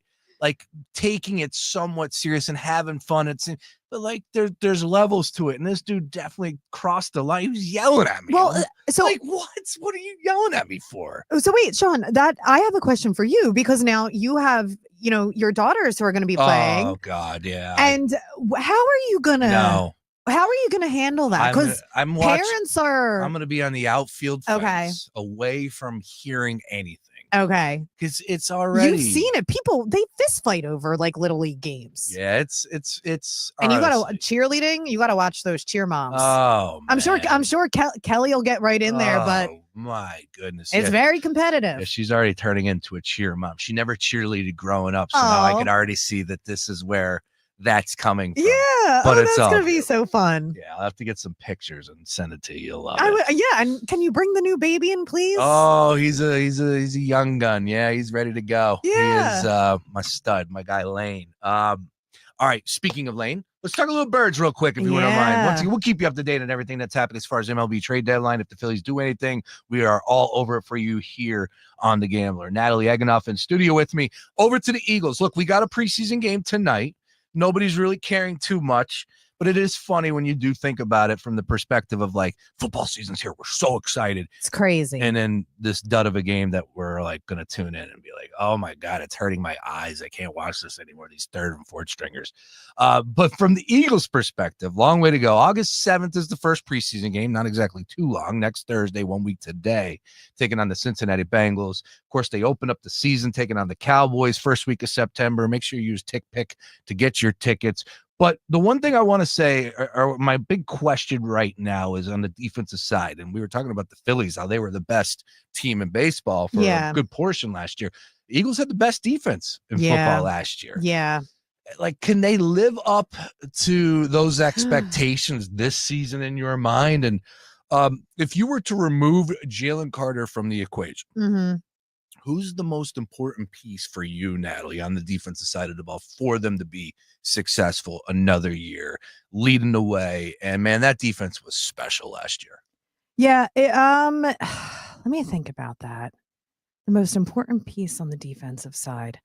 I mean, I am happy about, like, the linebacker acquisition. Yeah. A number one first, our first round draft pick. Campbell's incredible. Yeah, Campbell. So I'm kind of excited to see him. And I do trust Vic Fangio. And Fangio I trust because I feel like, look at what he was able to do last year, with the defense. So I guess that's where I'm kind of at right now. Linebackers, safeties, we'll see. Look, Quinyon Mitchell could very well be the best cornerback in the game. Yeah. Like, I know that there are some pieces that we should all be excited about. I'm just wondering if they can live up to that, and not so much duplicate it, but like be a top 5 defense. I know the expectations will be there. I'm just wondering if that's going to be, I do, for years and years and years, I prayed for a cornerback. That's all I really wanted because it felt like we hadn't had a really true one. We had like Sheldon Brown, then we had Asante Samuel for a while. Yep. And then so losing Darius Slay obviously kind of hurts a little, I think, but Quinyon's insane. Yeah, he is. So I think the defense is going to be all right. I'm excited to see the offense. And you know what I love about how everybody's talking about this season? It's who is going to be the Eagles competition. And I've seen, reports where that's what they're saying. Who's going to be the Eagles competition in the NFC or division? In the whole NFL. It's like, in the NFL. Yeah, it's like who's going to stack up against the Eagles? Wow. I know. So that's where the bar is for us. It's so funny, and I don't look at it like that, but it is the reality of it. Like, you're the Super Bowl champions. We're not, twice, 2 times in 8 years, 7 years? Yeah. What year is that? Lifetime ago, 2018. Correct. Right. So it's like we're contenders and we're the team to beat. Yeah. That's what it comes down to. It's like, all right, if you were going to power rank the teams, like the Eagles better be number 1 on your list. I mean, what's the argument against it? Just Mahomes and the Chiefs. Yeah, but we beat them. Correct. Not only did we beat them, we annihilated them. Yeah, and outplayed them in the other game too as well with Jalen.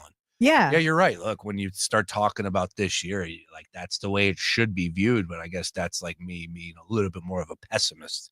Like, like it's football. Like, hold up, we'll see what happens. One game at a time. I'm somebody now that like I want to hold the team to that standard because we are there. And Jalen does. Jalen does too. And we've waited our entire lives, at least I have, for the team to be this good. To not only be 1-time Super Bowl champions, but 2-time Super Bowl champions, Super Bowl MVP quarterback. Like, there's nothing more that we have ever asked for in our lives as Eagles fans. It's been. Can you just no? That's it. No, not at all. What more could you ask for? No, it's incredible. I went to my gym the other day and they had the Carolina Panthers NFC Championship game on, and I was just laughing, just looking at some of those names and the plays and the lack thereof that were made in that game and how they ended up losing. I literally watched 3/4 of that game. Yeah. And it was a replay on the YouTube channel, whatever they were using. And it was just so funny because you're looking at like James Thrash, you're looking at some of these guys out there, like, come on, man. Now you got AJ Brown out there who could very well be the best receiver in the game. You got Devontae Smith who won the Heisman Trophy. Like this offensive line is incredible. Saquon Barkley. And then Saquon Barkley. It's just, look, there's not much that makes me feel like this team will not be in another Super Bowl. I'll just say that. The- Other than just the law of averages, how difficult it is. Well, how difficult it is, obviously, knock on wood, injuries. Yeah, I don't even yeah. like to say it out loud, but I do have to say their schedule, they don't play any back-to-back home games. Somebody said that to me the other day, and I was like, wait, what? Which I think that might pose a little bit of a challenge, constantly coming home, going on the road. It's like we don't have that stretch, where it's like, oh, we're going to be home for 2 games in a row, and their schedule's kind of all over the place. But I mean, we are the team to beat this year, and I'm going to hold them to that standard. You'll be able to hear me on these airwaves. Damn right. Holding the team to that standard. Just because we've always wanted to be a city of winners, and now we are. And I'd like to keep it that way. September 4th against the boys. I can't believe it. At home. Dropping the banner against the Cowboys. I know. It's pretty special. It's salt in the wound. That's pretty special. They'll bring out their VHS tapes and be like, yeah, this was when we last raised ours, 1997. It's like, cool. I think it could be a disaster. The internet didn't even exist yet. I think Al Gore just invented it, right? That was a long I'm kidding. time ago. It'd be interesting to, you know what? We should probably have fun with that as we lead up to that week of things that were around back the last time that the Cowboys won the Super Bowl, which was what, 92? Was it 92? No, 96, 97, 96. Has to be. Let's see. 96. Good call by you. Yes. Nice. All right. Yeah. 96. So 1996. I don't even think I wasn't even 10 yet. And 1996. Did the Spice Girls come out that year? Like, that's where I was in my life. Yeah, so 93 was their first against the Bills. They won it in 94. That was the back-to-back, and they won it in 96 against the Steelers 27-17. So 1996, that's going to be the exercise. We'll have some fun with that. Things that were around in 96 versus now. It's scary. It is scary. The change of the world Okay. since the last time the Cowboys won a Super Bowl. All right, Sean, I'll give you one thing. This just speaks to how long ago it was, okay? Guess what the number 1 song was in 1996? The Macarena. Yes! Get the hell out of here! Come on! Let's go! Pulled that out of my keister. You know what we should do? We should get all the Eagles fans to do the Macarena. Pop into my mind. I like that. Because that was a good year. That is a good call. I mean, the Macarena was a movement. Live with Green Legion at 1100 Social, and everybody doing the Macarena because of the. That's the last time that they won. That's Natalie Eganoff. She does it. She does it. I love it. That's a good call by you. Yeah, that's funny with the 96. Well, look, that's the first game of the season, and I pulled that up because you brought up the schedule. So they go Cowboys, Chiefs on the road. Yep. Then Rams, and that was a hell of a game in the playoffs. It really, I think really the Rams, was. Yeah, the Rams are probably going to win that division again this year. Then the Bucs. Those are 4 tough games. Yeah. Man. Yeah, they are tough games. When's the bye week? The bye week is I actually, you know what? It's the first week in November. Yes. Okay. Interesting. So I don't, do you think that's early? Well, I remember last year, if I'm not mistaken, it was earlier. Yeah, it was early, and I didn't like that. No, because it was like October, wasn't it? Yeah, but then that's when everything changed. Once they had the bye, that was a whole different team. It was after the Tampa Bay loss. Yes. So, me like in a perfect world, I'd rather it be right in the middle of the season where it is. But yeah, hey, look, it worked in their favor last year. I'm gonna go down to that Bucs game, so hopefully I'll bring them some good luck. Ooh, that's going to be a warm one, as they say, on September 28th. So, yes, the day after my birthday. Stay hydrated. I hope they win for me. All right, so Birds coming up, of course. All things NFL tonight. Not going to spend too much time on a preseason game when we're not going to even know half of these players out there, but football season is here. Once again, as far as the Phillies are concerned, we are now 9 minutes away, coming down the home stretch here in the Daily Ticket on a Thursday. We'll be live from Chicago tomorrow, recapping everything as far as Phillies moves, if something does come down the pike here, closing up shop. I don't expect that to happen too much. It is looking like some of the big name pitchers that I thought were going to get moved are not going to get moved, which is crazy. Sandy Alcantara from Miami, Cy Young Award winner, doesn't look like he's getting traded. I guess people weren't meeting the price. And then Merrill Kelly and Zach Gallen from the Diamondbacks, both on expiring contracts, are looking like they're not going to get traded. Again, deadlines get deals done. We're 8 minutes away. And I don't expect the Phillies to do much. No. Did add Bader, did add a awesome Duran closer from the awesome closer Duran from the Twins. So this is the team moving forward. They're back at it tomorrow, taking on a tough Detroit Tigers team, but let's go. Yeah, I'm ready. Not much you can say other than like, okay. Look, and while is he the offensive prowess that we hoped he would be? No, but Bader feels it's a positional need. And he's a utility guy. So you know what? Welcome to Philly. Welcome to Philly. Welcome to Philly. I can't wait for Duran's first walkout. The Colby said everyone's gonna go nuts. Yeah, that was insane. It's the Undertaker. I meant to pull that up. Damn it. Yeah, it's okay. That's all right. We'll have plenty of time to use it. Yeah, apparently it's the Undertaker. It's the bell. Yeah, which we have the bell after win. So we're gonna, cool. We're gonna run bells all day. I like that. Colby, who joined me earlier, I said he's gonna be with me in Chicago. He said Harrison Bader's got the sexiest feet. What? And I go, what? Yeah, and he goes, oh, just his. I hope he means that he's quick on his feet. Boom. Yeah, I didn't know that. Yeah, I didn't pick up on. I'm like, wait a minute, is this a Rex Ryan deal? Like, what? How do you know what Harrison Bader's feet look like? And is he on Feet Finder? Yeah, exactly. Is Feet Finder a thing? Yes. Oh my God. Oh, Sean, you try being a woman on the internet, okay? Oh my what? God. This is a thing. Oh my.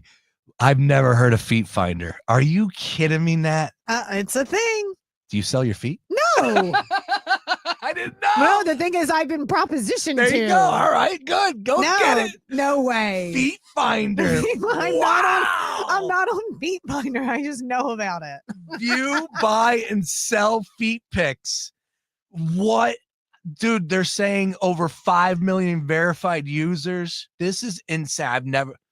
I'm a man that knows a thing or two about a thing or two when it comes to the internet. I've never heard of Feet Finder. How is that possible? I thought it was like I thought it was as comparable to OnlyFans. View millions of verified models. Who's the top dog on foot? Oh my God.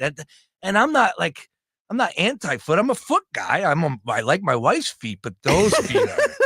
Those feet, no. Are you gonna like Harrison Bader's feet? Oh no, yeah, this is. He's got fancy. He's got fancy feet, not Feet Finder feet. I can't believe where this went. Bader has fancy. Yes, Bader has fancy feet, not Feet Finder.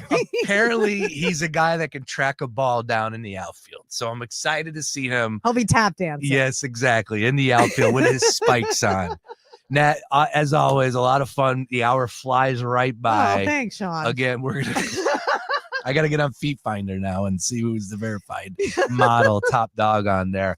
All right, before you get out of here, though, plug, please. What do you got cooking? Of course, you were on Fox 29 last night. Yeah. What's next? What do you got going on these days? Well, I have a lot of things cooking here at Fox Sports The Gambler. You have an event coming up at Victory, too.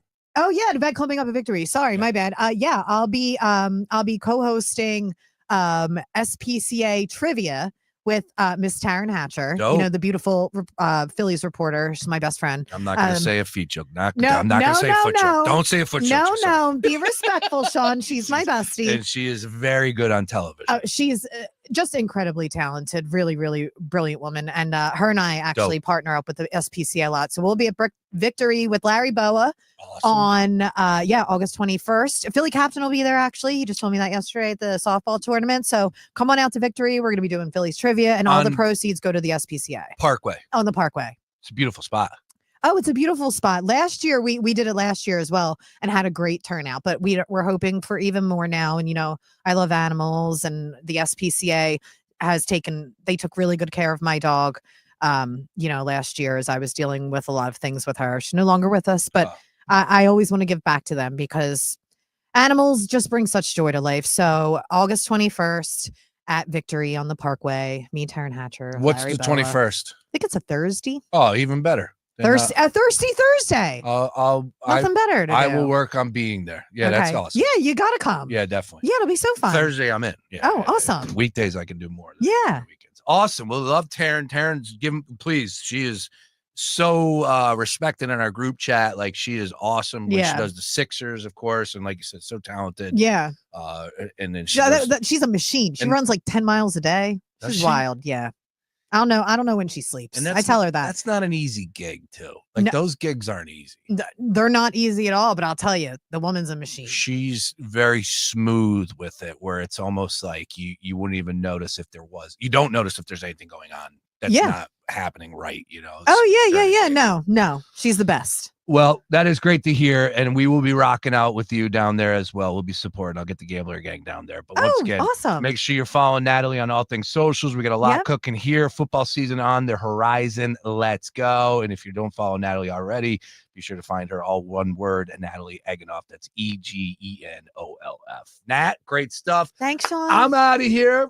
Go Phils. We're 2 minutes away. I assume this is the team moving forward. We shall see. Luke Arcani's going to be joining us tomorrow. We're live from Chicago at the National, recapping all the Phillies moves. Of course, Phillies back in action. Talk a little NFL. Special guests will be joining us throughout the course of the day. So make sure you stream us tomorrow, 3 p.m. on the iHeartRadio app and all things socials at Fox PHL Gambler. For Natalie, I'm Sean. I'll talk to you tomorrow. Peace.